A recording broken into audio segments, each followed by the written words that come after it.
ബഹുമാനമുള്ള സഹോദര, 2 റക്അത്ത് സുന്നത്ത് നമസ്കരിച്ചുകൊണ്ട് നിങ്ങളുടെ ദാമ്പത്യ ജീവിതം അള്ളാന്റെ തൃപ്തിയിലേക്ക് കൊണ്ടുവരാനും നിങ്ങളുടെ ബന്ധപ്പെടലിലൂടെ നിങ്ങൾക്ക് നൽകുന്ന സന്താനങ്ങൾ അള്ളാഹുവിന് ഇഷ്ടപ്പെട്ട സന്താനമായി മാറുവാനും നിങ്ങൾ ആത്മാർത്ഥമായി പ്രാർത്ഥിക്കണം. ബഹുമാനപ്പെട്ട അലി റളിയല്ലാഹു അൻഹുവിന്റെ ഒരു ചെറിയ സംഭവം. ഫാത്തിമ ബീവി മണിയറയിലിരുന്ന് പൊട്ടി പൊട്ടി കരയുമ്പോൾ ഫാത്തിമ ബീവിയുടെ അരികത്തേക്ക് പോയിക്കൊണ്ട് റസൂലുള്ളാഹിന്റെ മരുമോൻ അലി റളിയല്ലാഹു അൻഹു പറയുകയാണ്, ഫാത്തിമ, എന്തേ ഫാത്തിമ നീ കരയുന്നത്?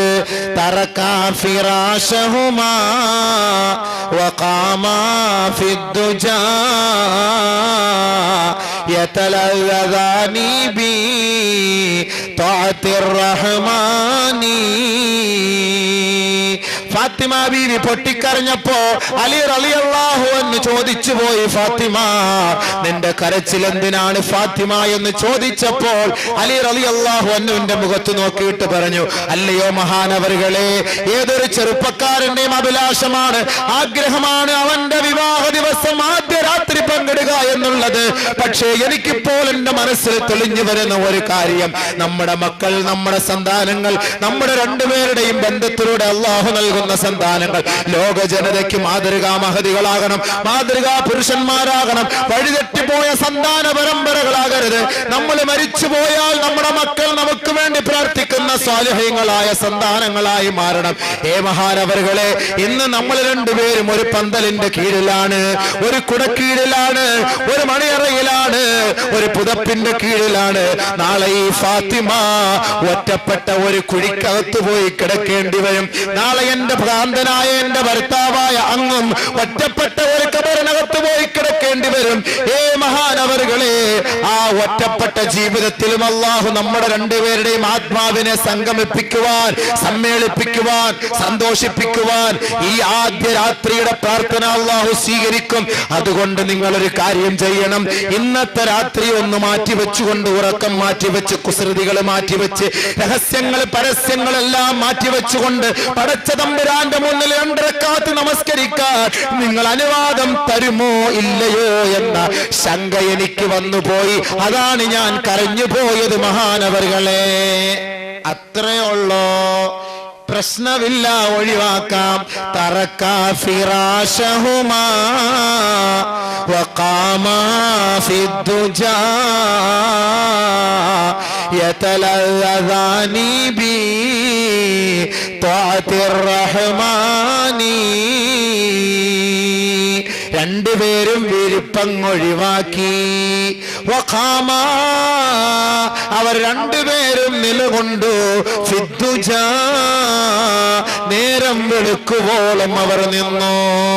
യതലദാനി, അവർ രണ്ടുപേരുടെയും ആനന്ദം, രണ്ടുപേരുടെയും കുസൃതി, രണ്ടുപേരുടെയും സന്തോഷം ബിത്വാഅത്തിർ റഹ്മാനി. കാരുണ്യവാനും പരമകാരുണികനുമായ തമ്പുരാനെ സ്തുതിക്കലിലൂടെയും പ്രകീർത്തിക്കലിലൂടെയും സ്തുതികീർത്തനങ്ങൾ അർപ്പിക്കലിലൂടെയും ആയിരുന്നു ആദ്യ രാത്രി അവരുടെ രണ്ടുപേരുടെയും സന്തോഷം. അതുകൊണ്ട് എന്താ സംഭവിച്ചത്? അവരുടെ രണ്ടുപേരുടെ പ്രാർത്ഥനയുടെ ഫലമായി ഇറാഖിന്റെ മണ്ണിൽ വെള്ളം കിട്ടാതെ കണ്ട് യൂഫ്രട്ടീസിന്റെയും ടൈഗ്രീസിന്റെയും ഓരത്ത് കിടന്ന് പിടഞ്ഞു പിടഞ്ഞ് ഹസൻ ഹുസൈൻ റളിയല്ലാഹു തആല അൻഹു മരണപ്പെട്ടുവെങ്കിൽ, സഹോദര, ഹുസൈൻ റളിയല്ലാഹു അൻഹുവിന്റെ വേർപാടിൽ ദുഃഖിച്ച ലോകമേ, മുഹറമിൽ നിങ്ങൾ ആ ഒരു സ്മരണ അയവിറക്കുമെങ്കിൽ ഏറ്റവും നല്ല ശുദ്ധജല തടാകത്തിന്റെ ഓരത്ത് കിടന്ന് ഒരു തുള്ളി വെള്ളം പോലും കുടിക്കാതെയാണ് ബഹുമാനപ്പെട്ട മഹാനായ ഷഹീദ് ഹുസൈൻ റളിയല്ലാഹു അൻഹു ലോകത്തോട് വിട പറഞ്ഞതെങ്കിൽ, ഹുസൈൻ റളിയല്ലാഹു അൻഹുവിനെ കുറിച്ച് സ്മരിക്കാത്ത ഒരു മുസ്ലിം എന്ന് ലോകത്തുണ്ടോ? ഏതെങ്കിലും ജുമാ ഖുത്ബയിൽ ഹസൻ ഹുസൈനെ സ്മരിക്കാത്ത ഒരു ജുമഅയുണ്ടോ, ഒരു ദുആയുണ്ടോ? പ്രവാചകന്റെ പേരമകനെ, പൊന്നുമകനെ അല്ലാഹുവിന്റെ റസൂലിന്റെ ഹദറത്തിലേക്ക് പോയിട്ട് ബഹുമാനപ്പെട്ട ഹുസൈൻ റളിയല്ലാഹു അൻഹു പറയുകയാണ്, എന്റെ പൊന്നുപ്പാ, ബഹുമാനപ്പെട്ട പ്രവാചകൻ അന്ത്യവിശ്രമം കൊള്ളുന്ന മദീന പട്ടണത്തിന്റെ ഉമ്മറപ്പടിയിൽ പോയി നിന്നുകൊണ്ട് അള്ളാന്റെ റസൂലിനെ വിളിച്ചിട്ട് പറയുന്നു, യാ റസൂലല്ലാഹ്, എന്റെ പൊന്നുപ്പാ, ഞങ്ങളെ ഏറ്റവും കൂടുതൽ സ്നേഹിച്ച ഉപ്പ അങ്ങ് മദീനയുടെ മിമ്പറിൽ നിന്ന് ഖുതുബ പാരായണം ചെയ്തിട്ട് ഖുതുബ പ്രഭാഷണം നടത്തിയപ്പോഴും ഞാനും എന്റെ സഹോദരനും ഇഴഞ്ഞിഴഞ്ഞിഴഞ്ഞ് പള്ളിക്കകത്തേക്ക് കടന്നു വന്നപ്പോഴും ഞങ്ങളെ വേദനിപ്പിക്കാതെ മിമ്പറിന്റെ പടികളിൽ നിന്ന് താഴെ ഇറങ്ങി ഞങ്ങളെ രണ്ടുപേരെയും എടുത്ത് ചുംബിച്ച് ജനങ്ങളുടെ മധ്യത്തിൽ വെച്ച് ഞങ്ങളെ സന്തോഷിപ്പിച്ച എന്റെ പൊന്നുപ്പാ, കൂഫയുടെ മക്കൾ ഈ ഹുസൈനെ വിളിക്കുന്നു ഉപ്പാ. ചതിക്കാനാണോ കൊല്ലാനാണോ എന്തിനാണ് എന്നറിയില്ല എന്റെ പൊന്നുപ്പ, അതുകൊണ്ട് ഞാൻ അങ്ങോട്ട് പോകട്ടെ ഉപ്പാ, അവിടുത്തെ അനുവാദം ഞാൻ ആഗ്രഹിക്കുന്നു ഉപ്പാ. ബഹുമാനപ്പെട്ട ഹുസൈൻ റളിയല്ലാഹു അൻഹു തളർന്നുപോയി, കേട്ട് തളർന്നുപോയി, കരഞ്ഞു തളർന്നുപോയി, ബോധരഹിതനായി. ബഹുമാനപ്പെട്ട പ്രവാചകൻ അതാ ഹുസൈൻ റളിയല്ലാഹു അൻഹുവിനെ വിളിച്ചുണർത്തിക്കൊണ്ട് സ്വപ്നത്തിൽ വന്ന് പറയുന്നു, മോനെ, എന്റെ പൊന്നു മോനെ, എന്റെ പൊന്നു മോനെ, തുറത്തി എന്റെ രക്തത്തിന്റെ അംശമേ, എന്റെ കരളിന്റെ കാതലേ, എന്റെ എല്ലാമായ മോനെ, കൂഫക്കാരുടെ വിളി നീ സ്വീകരിക്കണം മകനെ, കൂഫക്കാരുടെ വിളി നീ സ്വീകരിക്കണം മകനെ. പക്ഷേ ആ ഹുസൈനെ ഞാൻ കാണുന്നു മോനെ, ശുദ്ധജല തടാകത്തിന്റെ അരികത്ത് കിടന്ന് ഒരു തുള്ളി വെള്ളം പോലും കിട്ടാതെ നീ പിടഞ്ഞു മരിക്കുന്നത് ഈ പ്രവാചകൻ നിന്റെ പൊന്നുപ്പ കാണുന്നു മോനെ. പെട്ടെന്ന് ഞെട്ടി ഉണർന്നു പോയി മഹാനായ ഹുസൈൻ റളിയല്ലാഹു അൻഹു തീരുമാനിച്ചുറപ്പിച്ചു, എന്റെ ഈ കുപ്പ എനിക്ക് അനുവാദം നൽകിയിരിക്കുന്നു, അതുകൊണ്ട് ഇനിയും മറ്റു ചില ചർച്ചകളൊന്നുമില്ല. നേരെ പോയി കൂഫയിലേക്ക്. ചരിത്രമറിയാമല്ലോ. ഹുസൈൻ റളിയല്ലാഹു അൻഹു തല കൊയ്തെടുത്ത് അറുത്തുമാറ്റി കൊന്തത്തിൽ കൊണ്ട് ആനന്ദം കൊണ്ടില്ലേ യസീദിന്റെ അനുയായികൾ. സഹോദര, ലോകമെമ്പാടും ഹുസൈൻ റളിയല്ലാഹു അൻഹു വാഴ്ത്തുകയും പുകഴ്ത്തുകയും ദുആ ചെയ്യുകയും ചെയ്യുന്നുവെങ്കിൽ ആ ഹുസൈൻ റളിയല്ലാഹു അൻഹുവിനെ കൊണ്ട് കൂഫയുടെ മക്കൾക്ക് ഹിദായത്ത് അല്ലാഹു പ്രദാനം ചെയ്തില്ലേ? ഇറാഖിന്റെ മക്കൾക്ക് അല്ലാഹു പ്രദാനം ചെയ്തില്ലേ? ആ കൂഫയിലെയും ഇറാഖിലെയും ലോകത്തിന്റെ നാനാഭാഗത്തുമുള്ള മുസ്ലിം സമുദായം ആ ഹുസൈൻ റളിയല്ലാഹു അൻഹുവിന്റെ സ്നേഹം മയവിറക്കുന്നുവെങ്കിൽ അതിനുള്ള കാരണം മഹദിയായ ഫാത്തിമയുടെയും മഹാനായ അലി റളിയല്ലാഹു അൻഹുവിന്റെയും ആദ്യ രാത്രിയിലത്തെ നേരം വെളുക്കുവോളമുള്ള നമസ്കാരത്തിന്റെ ദുആയാണ്. അതിനാ പറഞ്ഞത് മക്കള് നന്നാവാനാണ് ആദ്യ രാത്രി നിങ്ങളൊന്ന് ദുആ ചെയ്യണമെന്ന് പറഞ്ഞത്. അതല്ലാതെ നിങ്ങൾക്ക് വേറെ ഒന്നും സാധിക്കാനല്ല. അല്ലാതെ നിങ്ങളുടെ കാര്യപരിപാടിയിലൊന്നും ഇസ്ലാം തലകടത്താനും വരുന്നില്ല, അതിന് വിഘാതം നിൽക്കാനും വരുന്നില്ല. നിങ്ങളുടെ ബന്ധത്തിലൂടെ ഉണ്ടാകുന്ന സന്താനങ്ങൾ, മാതാക്കളെ, പിതാക്കളെ നിങ്ങൾക്കും മാത്രമല്ല സമുദായത്തിനും ഗുണമുള്ള മക്കളായി മാറണം. അതിനു വേണ്ടിയിട്ടാ പറഞ്ഞത്. അതിനാ 2 റക്അത്ത് നമസ്കരിക്കാൻ പറഞ്ഞത്. 5 മിനിറ്റ് നമസ്കരിച്ചിട്ട് പെണ്ണിന്റെ തലയ്ക്ക് കൈവച്ചിട്ട് ചെറുക്ക നീ ഒന്ന് പ്രാർത്ഥിക്കണേ, അല്ലാഹുമ്മ ഇന്നി അസ്അലുക മിൻ ഖൈരിഹാ വ ഖൈരി മാ ജബൽതഹാ അലൈഹി വ അഊദു ബിക മിൻ ശർരിഹാ വ ശർരി മാ ജബൽതഹാ അലൈഹി. പടച്ചവനെ, ഇവളിൽ നീ സൃഷ്ടിച്ചിട്ടുള്ള എല്ലാ നന്മകളും ഞാൻ നിന്നോട് ചോദിക്കുന്നു അല്ലാഹ്. ഇവളിൽ നീ സൃഷ്ടിച്ചിട്ടുള്ള എല്ലാ തിന്മകളെ തൊട്ട് നിന്നോട് ഞാൻ കാവൽ ചോദിക്കുന്നു അല്ലാഹ്.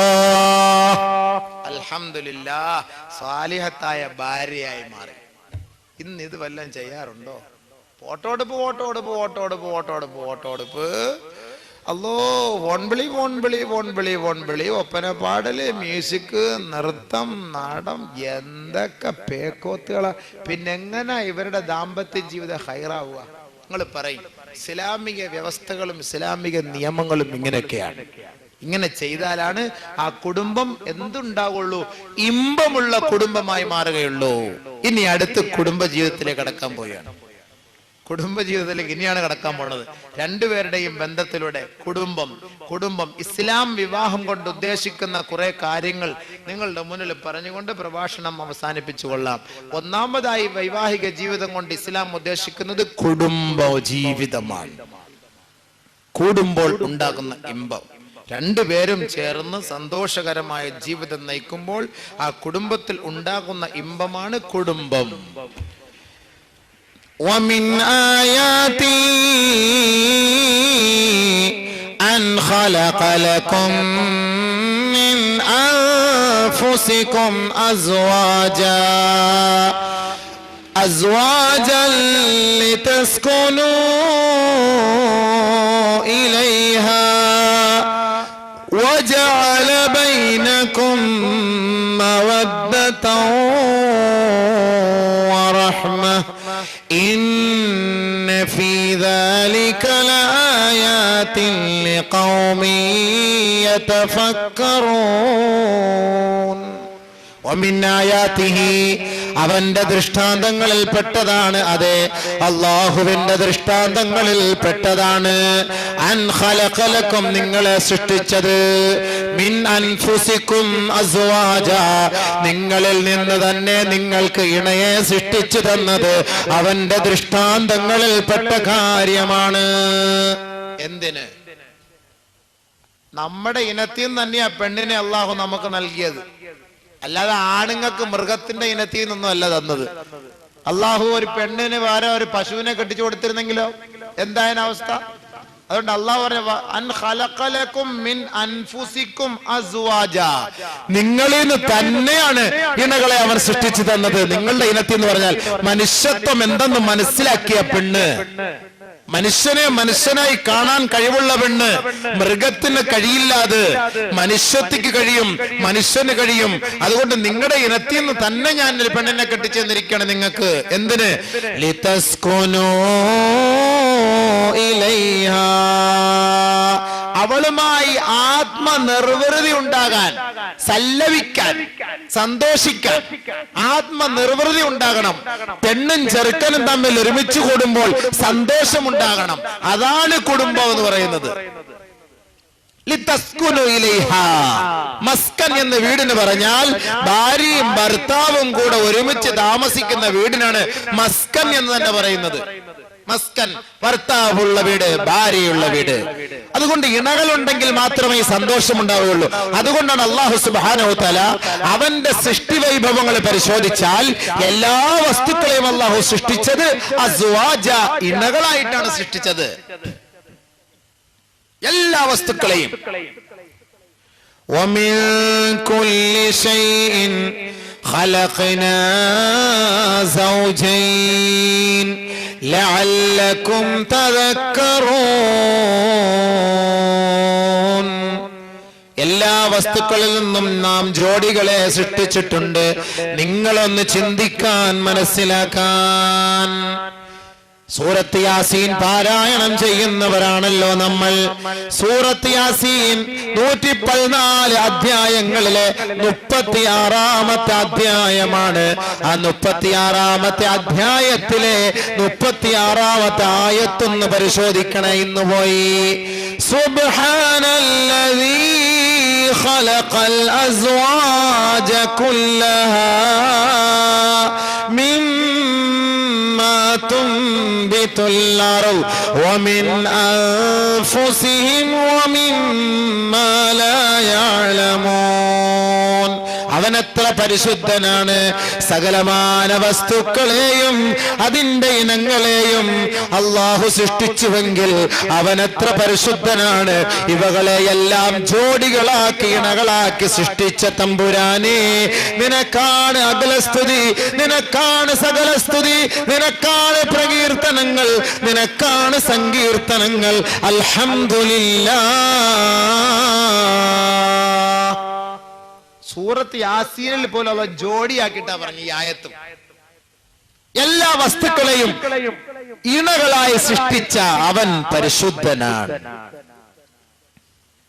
അതുപോലെ അള്ളാഹു പറഞ്ഞെന്താ?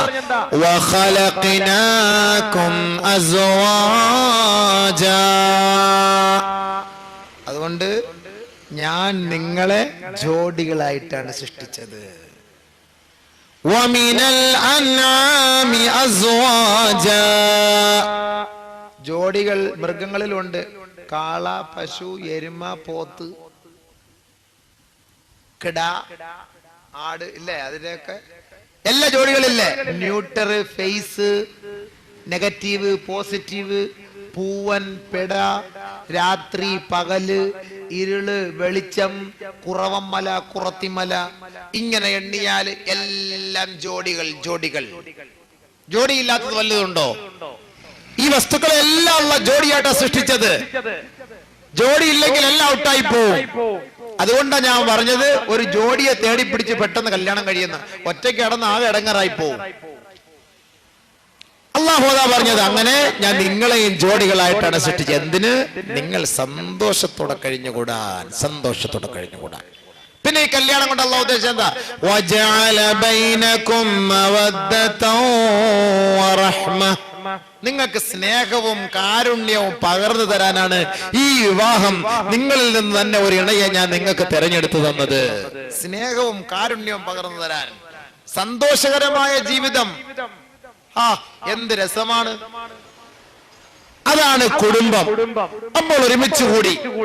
അല്ലാഹു മറ്റൊരായത്തിൽ പറയുന്നു, ഹുവല്ലദീ ഖലഖകും മിൻ നഫ്സിൻ വാഹിദഹ വജഅല മിൻഹാ സൗജഹാ ലിയസ്കുന ഇലൈഹാ. അവന്റെ ദൃഷ്ടാന്തങ്ങളിൽ പെട്ട കാര്യമാണ്. നിങ്ങളുടെ ഇനത്തിൽ നിന്ന് തന്നെ ഒരിണയെ തെരഞ്ഞെടുത്ത് തന്നുകൊണ്ട് നിങ്ങൾക്ക് ഭാര്യയാക്കി തന്ന് അവരുടെ രണ്ടുപേരുടെയും സന്തോഷ ജീവിതത്തിലൂടെ കൂടുതൽ ആത്മാവിന് സന്തോഷം പകരൽ എന്നുള്ളത് അള്ളാഹുവിന്റെ ദൃഷ്ടാന്തങ്ങളിൽ പെട്ട കാര്യമാണ്. അപ്പൊ ആദ്യം കല്യാണത്തിന് ഒരുമിച്ച് കൂടി. ശരി, രണ്ടാമത്തെ കാര്യപരിപാടി എന്താ? ശാരീരികമായുള്ള ബന്ധമാണ്. ഒരു ഭർത്താവ് ഭാര്യയെ ബന്ധപ്പെടുമ്പോൾ പിശാചിന്റെ ശർറിൽ നിന്ന് അള്ളാഹുവിനോട് അവൻ കാവൽ ചോദിച്ചു കൊള്ളട്ടെ. ആദ്യ രാത്രിയൊക്കെ ഭാര്യയുമായി ബന്ധപ്പെടുമ്പോൾ പെണ്ണ് പറയും, ഇപ്പൊ വേണ്ട എന്ന് പറഞ്ഞാൽ ഇപ്പൊ മക്കളെ വേണ്ട ഇക്കാന്നർത്ഥം. നിങ്ങളങ്ങ് ഗൾഫിൽ പോകും, ഞാനിതും തള്ളി പിടിച്ചോണ്ടെങ്കിൽ നടക്കണ്ട ആശുപത്രി തോറും. അതുകൊണ്ട് നിങ്ങളൊക്കെ പോയിട്ട് ലീവ് എടുത്ത് 1 വർഷം ഇവിടെ ഒന്നില്ല, അപ്പൊ നമുക്ക് നോക്കാം. ഉടനെ മലക്ക് മുകളിൽ ഇരുന്ന് ആമീൻ, പടച്ചവനെ ഇവക്ക് ഈ അടുത്ത സമയത്തെങ്ങാണ് മക്കളെ കൊടുക്കല്ലേ അല്ലാ. അതാണ് ഈ കുട്ടികളില്ലാതെ ഇങ്ങനെ തേരാപ്പേരാ നടക്കണത്. അതുകൊണ്ട് ആദ്യത്തെ ദിവസം അങ്ങനെ ദുആ ചെയ്യല്ലേ. പിന്നെ എങ്ങനെ ദുആ ചെയ്യണം അല്ലാഹ് പറഞ്ഞു തരുന്നു. എന്തായിരിക്കണം നിങ്ങളുടെ ഡ്യൂട്ടി? ആദ്യത്തെ രാത്രി ഫലമ്മാ തവസ്സാഹാ ഹമലത് ഹംലൻ ഖഫീഫാ.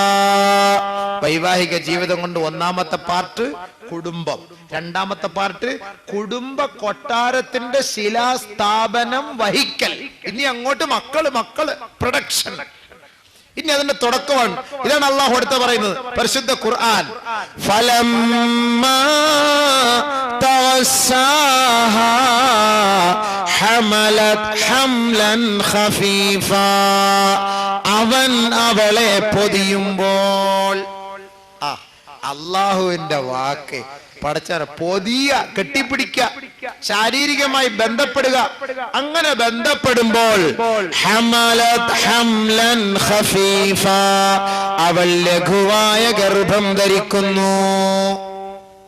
അറിയില്ല, കുറച്ചൊക്കെ കഴിയണം അറിയണമെങ്കിൽ. അങ്ങോട്ടും ഇങ്ങോട്ടൊക്കെ നടക്കുമ്പോൾ എന്തെങ്കിലുമൊക്കെ ഇവൾക്ക് ഇഷ്ടം തോന്നും. അച്ചാർ ഇഷ്ടം തോന്നും, മാങ്ങ ഇഷ്ടം തോന്നും, പുളിച്ചിക്ക ഇഷ്ടം തോന്നും. എപ്പം മനസ്സിലായിക്കൊള്ള എന്തോ പ്രശ്നമുണ്ടെന്ന് നേരെ ഒരു ഗൈനക്കോളജിയെ കൊണ്ടുപോയി അങ്ങോട്ട് കാണിക്കുക. അപ്പൊ അവർ ഇന്ന സാധനമൊക്കെ വാങ്ങിക്കാൻ പറയും. അതൊക്കെ വാങ്ങിച്ച് ഒരു തുള്ളി മൂത്രം ബിസ്മിയും പറഞ്ഞാൽ കുഴിക്കാത്തോടെടുത്ത് വെക്കുമ്പോൾ പോസിറ്റീവായിട്ട് കാണിക്കും. അപ്പോഴെന്തായി പറയും, ഓ നമ്മളെ ഉമ്മയായി, നീ വാപ്പയായി. ഓ ഉമ്മയും വാപ്പയായല്ലോ. പിന്നീട് എന്നവർക്ക് ഒരു ഉറപ്പ് വരിക, ഞാൻ ഗർഭിണിയായെന്ന്. അത് അള്ളാഹു അടുത്ത പറയാണ്. ഫലമ്മാ അസ്ഖലത്, ഗർഭിണിയായി എന്ന് ഉറപ്പായാൽ പിന്നീടാണ് ഇവരുടെ തീരുമാനവും പ്രാർത്ഥനയും എന്താണ്? ദഅവല്ലാഹ റബ്ബഹുമാ, രണ്ടുപേരും അല്ലാഹുവിനോട് പ്രാർത്ഥിക്കുമത്രേ. ലൈൻ ആതൈതനാ സ്വാലിഹാ, നീ ഞങ്ങൾക്ക് സ്വാലിഹായ സന്താനത്തെ നൽകിയാൽ ലനകൂനന്ന മിനശ്ശാകിരീൻ, പടച്ചവനെ നിന്നോട് ഞങ്ങൾ നന്ദിയുള്ളവരും കടപ്പാടുള്ളവരുമായിരിക്കും അല്ലാഹ്. അതുകൊണ്ട് റഹ്മാനേ നീ ഞങ്ങൾക്ക് സാലിഹീങ്ങളായ സന്താനത്തെ നൽകണേ അല്ലാഹ്. അങ്ങനെയാണ് ദുആ ചെയ്യേണ്ടത്. സ്വാലിഹീങ്ങളായ സന്താനത്തെ നൽകണേ. അല്ലാതെ അങ്ങോട്ട് പടച്ചവനെ നല്ല സ്വരമുള്ള കുട്ടിയെത്താ പട്ടുറുമാലിലേക്ക് ഞാൻ അങ്ങോട്ട് എൻ്റെ കുഞ്ഞിനെ ഞാൻ നേർന്നേക്കാം അല്ലാ. പോയി അലസി പോവത്. കാരണം നിന്നെങ്കിലും നന്നാക്കാൻ വേണ്ടി കുഞ്ഞിനെ വഴികെടുത്താൻ അല്ലാഹ് ആഗ്രഹിക്കത്തില്ല. എത്ര ചങ്കൂറ്റത്തോടു കൂടിയാണ് തലയിൽ തട്ടവിട്ടന്റെ സഹോദരിമാരെ ആടിപ്പാടുന്നത് മുസ്ലിം പെണ്ണ്. ഹയാ പോയില്ലേ മോളെ, ഈമാൻ നഷ്ടപ്പെട്ടില്ലേ മോളെ.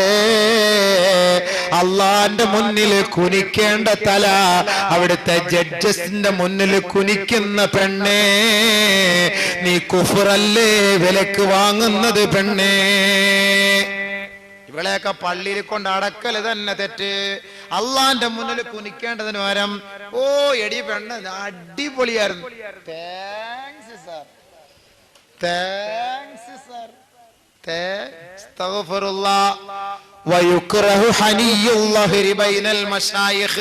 മശായിഖന്മാരുടെ മുന്നിൽ പോലും മുതുകു കുനിക്കല് മക്രൂഹാണെന്ന് ഇമാം നവവി തങ്ങൾ പറയുന്നുവെങ്കിൽ ബഹുമാനമുള്ളവരെ, മൂത്രം ഒഴിച്ചാ കഴുകാത്തവന്റെ മുന്നിലല്ലേ തലയിൽ തട്ടവിട്ട പെണ്ണ് പോയി കുനിഞ്ഞു കൊടുക്കുന്നത്? പോയ ഇസ്ലാമിന് പുറത്ത്. വാപ്പമാർക്ക് സന്തോഷം, ഉമ്മമാർക്ക് സന്തോഷം. കുനിയട്ടെ, അവള് കുനിയട്ടെ. 25 ലക്ഷത്തിന്റെ ഒരു വീട് കിട്ടൂലേ? 25 ലക്ഷം ഇവിടെ കിട്ടും. കബറിനകത്ത് കൊണ്ടുവയ്ക്കുമ്പോ നല്ല പുഴുക്കളും പാമ്പുകളും കൂടെ ഉള്ള വീടായിരിക്കും അല്ലാഹ് കൊണ്ടു തരിക. ഇങ്ങനെ വരും. അപ്പൊ ഈ ഒപ്പിട്ടവനും കാണൂല, ഈ വീടിന്റെ താക്കോൽ കൊടുത്തവനും കാണൂല, ഈ ഇങ്ങോട്ട് പാട്ടുപാടാൻ പ്രേരിപ്പിച്ചവളും കാണൂല, വാപ്പായും കാണില്ല, ഉമ്മായും കാണില്ല. അപ്പുറത്തൊന്നും കൊത്ത് ഇപ്പുറത്തൊന്നും കൊത്ത്, ചുറ്റല്, കണ്ണി കൊത്തല്, ശരീരത്തിൽ കൊത്തല്, പാമ്പ് വരല്, തേള് വരല്, പഴുതാര വരല്, നിലവിളിയോടെ നിലവിളി. യാ വൈലത്താ യാ ഹസ്രത്താ, ഒന്ന് എന്നെ അങ്ങോട്ട് തിരിച്ചുവിടണേ, ഞാൻ എന്തോടെങ്കിലും ചെയ്തോളാം, അറിവില്ലാതെ ചെയ്തു പോയേ, ഇങ്ങനെ കൊണ്ടെന്ന് അറിയില്ലായിരുന്നു, ഇപ്പോഴാണ് മനസ്സിലായത്. അല്ലോ ഒന്ന് മടക്കി വിടണേ, മടക്കി വിടണേ. ഒരു മനുഷ്യൻ പോലും കേൾക്കൂല. അതുകൊണ്ട് അല്ലാഹു ഇവരൊക്കെ ശിക്ഷിക്കാൻ വിടുന്ന മലക്കുകൾക്ക് കണ്ണിന് കാഴ്ച എടുത്തു കളയും, ചെവിയുടെ കേൾവി ശക്തി എടുത്തു കളയും. എന്താണെന്നറിയോ? കണ്ണിന് കാഴ്ച ഉണ്ടെങ്കിൽ ഇവളുടെ നിലവിളി കേട്ടിട്ട് മലക്കൾക്ക് ഒരു ദയ തോന്നും. മലക്കുകൾക്ക് ദയ തോന്നിയിട്ട് ആ മലക്കുകൾ ആ ശിക്ഷയിൽ നിന്ന് പിറകോട്ട് മാറും. അതുകൊണ്ട് കണ്ണിന്റെ കാഴ്ച അല്ലാഹു എടുത്തു കളഞ്ഞു. ചെവിയുടെ കേൾവിയോ, ഇവളുടെ നിലവിളി കേൾക്കുമ്പോ ഓ ഇത് ഭയങ്കര അടിയായിരിക്കും ഞാൻ അടിക്കുന്നത്, ഭയങ്കര ശിക്ഷയായിരിക്കുമല്ലോ, പാവം. യാ വൈലത്താ യാ ഹസ്രത്താ. പാട്ടിന്റെ ഈണവും ട്യൂണും അനുസരിച്ച്, അവിടുത്തെ ചാട്ടവും നൃത്തവും അനുസരിച്ച് നിന്റെ നിലവിളി ഭയങ്കരമായിരിക്കും. ആ ശ്മശാനത്തിൽ മഖ്ബറയുടെ പരിസരത്തെങ്ങാനും ഏതെങ്കിലും ഒരു മൃഗത്തെ കൊണ്ട് കെട്ടിയിട്ടിട്ടുണ്ടെങ്കിൽ ആ മൃഗം പോലും നിന്റെ നിലവിളി കേട്ടിട്ട് ഓടുമെന്ന് പ്രവാചകം പഠിപ്പിച്ചുവെങ്കിൽ മറ്റാർക്കും അത് കേൾക്കാൻ അല്ലാഹു അവസരം നൽകിയിട്ടില്ല. അങ്ങനെ ഒരു അവസരം നൽകിയാൽ ഒരു പട്ടുറുമാലും ഉണ്ടാവൂല, ഒരു റിയാലിറ്റി ഷോ ഉണ്ടാവൂല, ഒരു താത്താമാരും ആടാനും പാടാനും അഫ്തയും പർദയും ധരിച്ചുകൊണ്ട് അന്യപുരുഷന്മാരുടെ മുന്നിൽ പോയിരിക്കൂല. അത് പറഞ്ഞു തരുമ്പോ കേട്ട് മനസ്സിലാക്കാൻ പറ്റുമെങ്കിൽ മനസ്സിലാക്കിയാൽ മതി. അതാണ് ഈമാൻ എന്ന് പറയുന്നത്, അതാണ് ഇസ്ലാം എന്ന് പറയുന്നത്. എന്തൊരു ചാട്ടം, എന്തൊരു കുനിയക്കം. മുസ്ലിം പെണ്ണ് തന്റേടി. അയ്യേ നാണമില്ല. ഇവളെയൊക്കെ ഇപ്പൊ ആരാ കെട്ടുക? അള്ളാഹു കാത്തുരക്ഷിക്കുമാറാകട്ടെ. അള്ളാഹു അതുകൊണ്ട് സ്വാലിഹായ മക്കൾ കൊണ്ട് ദുആ ചെയ്യ് മക്കളെ. സ്വാലിഹായ മക്കൾക്ക് വേണ്ടി ദുആ ചെയ്യ്. വയറ്റിൽ കൈവച്ചിട്ട് നീ ദുആ ചെയ്യ്, അല്ലാഹുവേ നീ സ്വാലിഹായ സന്താനത്തെ താ അല്ലാഹ്. ചിലര് പെമ്മക്കൾക്ക് വേണ്ടി പെമ്മക്കളെ പെമ്മക്കള് അതിങ്ങോട്ട് വരുമ്പോഴേ ഇങ്ങനെ നോക്കും. ലേബർ റൂമിനകത്തോട്ട് കയറ്റിയ പെണ്ണും പിള്ള ഇങ്ങനെ പ്രസവിച്ചു വരുന്നത് ഇവൻ കണ്ണാടിക്കകത്തൂടെ ഇങ്ങനെ നോക്കും, ആണോ പെണ്ണാന്നോ ഇങ്ങനെ വരുന്നതെന്ന്. പെണ്ണാന്ന് കണ്ട ഇവന്റെ മുഖം അപ്പോഴേ അങ്ങോട്ട് കറുക്കും. ഈ മുഖം കറുക്കുന്നത് ആരാ? മക്ക കുഫാറുകളുടെ മുഖമല്ലേ കറുക്കുക? നിന്റെയും നിന്റെ ഭാര്യയുടെയും ശാരീരിക ബന്ധത്തിലൂടെ അള്ളാഹു നിനക്ക് നൽകിയത് ഒരു പെണ്ണായി പോയെങ്കിൽ ആ പെണ്ണിനോട് നീ വെറുപ്പ് കാട്ടല്ലേ എന്ന് മുഹമ്മദ് മുസ്തഫ സല്ലല്ലാഹു അലൈഹി വസല്ലമ തങ്ങൾ പറയുന്ന ഹദീസ് കേട്ടോ. ഒന്ന് രണ്ട് ഹദീസ് മാത്രം പറഞ്ഞുകൊള്ളാൻ സമയമില്ല. ലാ തക്റഹുൽ ബനാത് ഫഇന്നഹുന്ന മൂനിസാത്തുൽ ഗാലിബാത്. നിങ്ങളാരും നിങ്ങളുടെ പെൺമക്കളോട് വെറുപ്പ് കാട്ടല്ലേ. കുഞ്ഞുമക്കളായ പെൺകുട്ടികൾ നിങ്ങളോട് ഏറ്റവും കൂടുതൽ സ്നേഹ ആദരവോടെ ഇഴുകിച്ചേരുന്നവരാണ്. അതുകൊണ്ട് സഹസുഹൃത്തുക്കളെ, മനുഷ്യരെ, പിതാക്കന്മാരെ, മാതാക്കളെ, നിങ്ങൾ നിങ്ങളുടെ പെൺമക്കളോട് വെറുപ്പ് കാട്ടല്ലേ എന്ന് പെൺകുട്ടികളെ ഏറ്റവും കൂടുതൽ ഇഷ്ടപ്പെട്ട മുഹമ്മദ് മുസ്തഫ സല്ലല്ലാഹു അലൈഹി വസല്ലം. പെണ്ണിനോട് വെറുപ്പ് കാണിക്കുന്നവൻ പ്രവാചകനോട് വെറുപ്പ് കാണിച്ചവനാണ്. പ്രവാചകൻ പറഞ്ഞു, മൻകാനത്ത് ലഹു ഉൻഫ, ആർക്കെങ്കിലും പെൺമക്കൾ ഉണ്ടായിട്ട് ഫലം യഅ്ബിഹാ, ആ പെണ്ണിനെ അവൻ കുഴിച്ചു മൂടിയില്ല. ഫലം യുഹിൻഹാ, ആ പെണ്ണിനെ അവൻ നിന്ദിച്ചില്ല. ഫലം യൂസിറു വലദഹു അലൈഹാ, ആ വീട്ടിലുള്ള ആൺകുട്ടിക്ക് പെണ്ണിനേക്കാൾ സ്ഥാനവും നൽകാതെയും ഇരുന്നാൽ അദ്ഖലഹുല്ലാഹു അൽ ജന്ന, അല്ലാഹു അവനെ സ്വർഗ്ഗ പ്രവേശിപ്പിക്കുമെന്ന് മുത്തുലി മുഹമ്മദ് മുസ്തഫ സല്ലല്ലാഹു അലൈഹി വസല്ലം. മനസ്സിലായോ? 3 പെണ്ണും ഒരാണും. സ്വാഭാവികമായിട്ട് നമുക്ക് ഇഷ്ടം ആരോടായിരിക്കും? ആൺകുട്ടിയോടായിരിക്കും. 3 പെണ്ണും ഒരാണ്. കാരണം എന്താ? 3 പെണ്ണ് ചെലവ്, ഒരാണ് വരവ്. അപ്പൊ പ്രസവിച്ച ഉടനെ ചോദിക്കും നാട്ടുകാരെ, നമുക്കുള്ളതാണോ വല്ലവർക്കും ഉള്ളതാണോ എന്നറിഞ്ഞ എന്റെ അർത്ഥം എന്താ? പെണ്ണാണെങ്കിൽ വല്ലവർക്കും ഉള്ളതാണ്, ആണാണെങ്കിൽ നമുക്കുള്ളതാണെന്ന് അർത്ഥം. അതുകൊണ്ട് പ്രസവിച്ചോണ്ട് നമുക്കുള്ളതാണോ വല്ലവർക്കും ഉള്ളതാണോ? അവൻ പറയാ, അളിയാ വല്ലവർക്കും ഉള്ളതാണോ. പെണ്ണാണെങ്കിൽ ഒന്ന് ആലോചിച്ച് നോക്കി, എന്ത് വെറുപ്പാ. ആ പറച്ചിൽ തന്നെ എന്ത് വിഡിത്ത, വല്ലവർക്കും ഉള്ളതാ പെണ്ണെന്ന് പറഞ്ഞ ഇവന്റെ അല്ല, വേറെ ഒരുത്തന്റെ ആണെന്ന്. പറയും നാട്ടു നടപ്പാണിത്. പെണ്ണിനോട് എന്താ ഇത്ര വെറുപ്പ്? ആരെങ്കിലും ആർക്കെങ്കിലും 3 പെൺകുട്ടികൾ ഉണ്ടായിട്ട് നല്ല നിലയിൽ അവൾക്ക് ശിക്ഷണം നൽകി വളർത്തി, അവളോട് നല്ല സമീപനമായിരുന്നു അവൻ കാട്ടിയതെങ്കിൽ അവനെ അല്ലാഹു സ്വർഗ്ഗത്തിൽ പ്രവേശിപ്പിക്കുമെന്ന് സയ്യിദുനാ വസനദുനാ റസൂലുള്ളാഹി സല്ലല്ലാഹു അലൈഹി വസല്ലം. 3 പെൺകുട്ടികള്, 2 പെൺകുട്ടികളെ കുറിച്ചും പറഞ്ഞു, 1 പെണ്ണിനെ കുറിച്ചും പറഞ്ഞു. സഹാബാക്കൾക്ക് 2 പെണ്ണ് 3 പെൺമക്കളൊക്കെ സഹാബാക്കളൊക്കെ വേവലാതിപ്പെട്ട് പറഞ്ഞു, യാ റസൂലല്ലാഹ്, 2 പെൺകുട്ടിയുള്ളവരോ? ഓ ഞാൻ 2ഉം. 1ഉള്ളവരോ? ഓ 1ഉം. 3ഉള്ളൂ.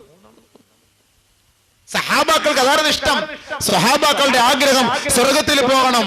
പെൺകുട്ടികളെ നല്ല നിലയിൽ വളർത്തി കൊണ്ടുവന്ന് പഠിപ്പിച്ച് അൽഹംദുലില്ലാഹ് ദീനി ദുനിയവി വിദ്യ നൽകി അവൾക്ക് നല്ല ഒരു ചെറുക്കന്റെ കൈക്ക് പിടിച്ച് സ്വാലിഹായ നിലയിൽ അവരെ കല്യാണം കഴിച്ചു കൊടുത്തു. നല്ല റാഹത്തായ ജീവിതമാണ് അവർ നയിക്കുന്നത് എങ്കിൽ അൽഹംദുലില്ലാഹ് വാപ്പാ, നിങ്ങളുടെ ഉത്തരവാദിത്വം പൂർത്തിയായി. വാപ്പാടെ ഒരു ഉത്തരവാദിത്വം കൂടെ ഞാൻ പറയട്ടെ, സമയമില്ല, തീർന്നു പോയി സമയം. വാപ്പാടെ ഉത്തരവാദിത്തം കൊണ്ട് ഞാൻ പറയുമ്പോ എങ്ങനെ പറയാതിരിക്കുക? ഇതൊക്കെ ഇനി ഇങ്ങോട്ട് പോകാൻ കിടക്കുകയാണല്ലോ. ഒരു മാതാവിനും പിതാവിനും മക്കളോടുള്ള ഉത്തരവാദിത്തം എതുവരെ എന്നാൽ പ്രസവിച്ചത് മുതൽ കല്യാണം കഴിച്ചു കൊടുക്കുന്നത് വരെ. നബി സല്ലല്ലാഹു അലൈഹി വസല്ലമ തങ്ങൾ പറഞ്ഞു, യുഅഖു അൻഹു യൗമുസ് സാബിഅ, 7ാമത്തെ ദിവസം നീ അഖീഖ അറുത്തു കൊടുക്കണം. ആൺകുട്ടിയാണെങ്കിൽ 2 ആട്, പെൺകുട്ടിയാണെങ്കിൽ 1 ആട്. കണ്ട, അവിടെയും പെണ്ണിനോട് കൺസെഷൻ. പെണ്ണാണെങ്കിൽ 1 ആടിനെ അറുത്താൽ മതി. 14,500 രൂപ ഒരു 5-6 കിലോ ആട് ഇറച്ചിയുള്ള ആടിന് 16,500 5,000 രൂപയോളം കൊടുക്കണം. പെണ്ണാണെങ്കിൽ 1 അറുത്താൽ, ആണാണെങ്കിലോ 10,000-13,000 രൂപ 2 വാങ്ങിച്ചറ. അവിടെ അല്ല കൺസെഷൻ നൽകി പെണ്ണിന്. 6 വയസ്സെത്തി കഴിഞ്ഞാൽ നീ അദബ് പഠിപ്പിക്കണം. പെൺകുട്ടി, കുട്ടിക്ക്, പെണ്ണാകട്ടെ ആണാകട്ടെ, 6 വയസ്സെത്തിക്കഴിഞ്ഞാൽ അദബ് പഠിപ്പിക്കണം. നല്ല ശിക്ഷണ മര്യാദയോടുകൂടി വളർത്തണം. മുതിർന്നവരെ കണ്ടാൽ എഴുന്നേൽക്കണം, ബഹുമാനിക്കണം, കുട്ടികളോട് ആദരവ് കാണിക്കണം. ആരും കൊണ്ടു തരുന്ന പൈസ അങ്ങോട്ട് വാങ്ങാൻ നിൽക്കരുത്. ആരുടെയും പിച്ചച്ചട്ടി പോയി കൈയിടാൻ നിൽക്കരുത്. എല്ലായിടത്തും ഒരു ബഹുമാനം. അത് നമ്മൾ ചെറുപ്പത്തിൽ നമ്മൾ ശീലിപ്പിക്കണം. ആൺകുട്ടിയൊക്കെയാണെങ്കിൽ പള്ളിയിൽ കൊണ്ടുപോകണം വാപ്പ. പള്ളിയിൽ കൊണ്ടുപോകുമ്പോൾ വാപ്പ ചുമ്മാ സൈഡിൽ നിർത്തിയാൽ മതി. വാപ്പ നമസ്കരിക്കുന്നത് കണ്ടിട്ട് ഈ കുട്ടി ഇങ്ങനെ നമസ്കരിച്ചോളും. വാപ്പ നമസ്കരിക്കുന്നുണ്ട്. അതല്ലാതെ വാപ്പ കുട്ടിയുടെ 7 വയസ്സാ കുട്ടിയുടെ മുന്നിൽ കൊണ്ടുവന്ന പെഗ് കൊണ്ടുവന്ന് പൊട്ടിക്കണേ. മക്കളെ ഇതൊന്ന് പൊട്ടിച്ചതാ. കൊച്ചു കുട്ടികൾ 7 വയസ്സ് അപ്പളെ പൊട്ടിച്ച് ശീലിക്കുക. അപ്പൊ ഇത് 7 അങ്ങോട്ട് വളർന്നു വരുമ്പോഴത്തേക്ക് എനിക്കൂടെ ഇച്ചിരിത്താ വാപ്പിച്ചെന്ന് പറയും. അപ്പൊ കുട്ടി ഇടങ്ങേറുണ്ടാകാതിരിക്കാൻ വേണ്ടി ഇത്തിരി ആ കുട്ടിയുടെ തൊള്ളലോട്ട് ഒഴിച്ചു കൊടുക്കും. സ്വസ്ഥമായിട്ട് മാറി കിടന്നോളൂല്ലോ മയങ്ങി. അപ്പൊ ഇവൻ ഇവിടുത്തെ പല പെണ്ണുമ്പിള്ള 5-6 ഇടിയൊക്കെ ഇടിച്ച് ചട്ടിയും പാനയൊക്കെ അടിച്ചു പൊട്ടിക്കാൻ പറ്റുമല്ലോ. അല്ലെങ്കിൽ കുട്ടികളെ നിലവിളിക്കൂല്ലോ. അവിടെ ആദ്യം കുറച്ച് ബർക്കത്തായിട്ട് ബിസ്മില്ലാഹിർ റഹ്മാനിർ റഹീം അങ്ങോട്ട് ഒഴിച്ചു കൊടുക്കുക. അങ്ങനെ ശീലിപ്പിച്ച് ആ ശീലേ വരുള്ളൂ. പള്ളിയിൽ കൊണ്ടുപോയി ആ ശീലേ വരുള്ളൂ. അതുകൊണ്ട് 7ാമത്തെ ദിവസം തല മൊട്ടയടിച്ചുകൊണ്ട് അതിനുള്ള സ്വതക്ക നൽകി. 6ാമത്തെ വയസ്സായി കഴിഞ്ഞാൽ അദബ് പഠിപ്പിക്കണം. 9ാമത്തെ വയസ്സായി കഴിഞ്ഞാൽ വിരിപ്പിൽ നിന്ന് മാറ്റിക്കിടത്തണം. ഞാൻ നേരത്തെ പറഞ്ഞു കഴിഞ്ഞു. 10 വയസ്സായി കഴിഞ്ഞാൽ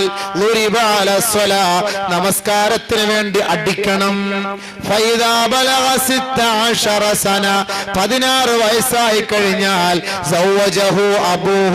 അവന്റെ വാപ്പ അവനെ വിവാഹം കഴിപ്പിച്ചു കൊടുക്കണം. ഞാൻ ഇന്നലെ പറഞ്ഞല്ലോ വയസ്സ്.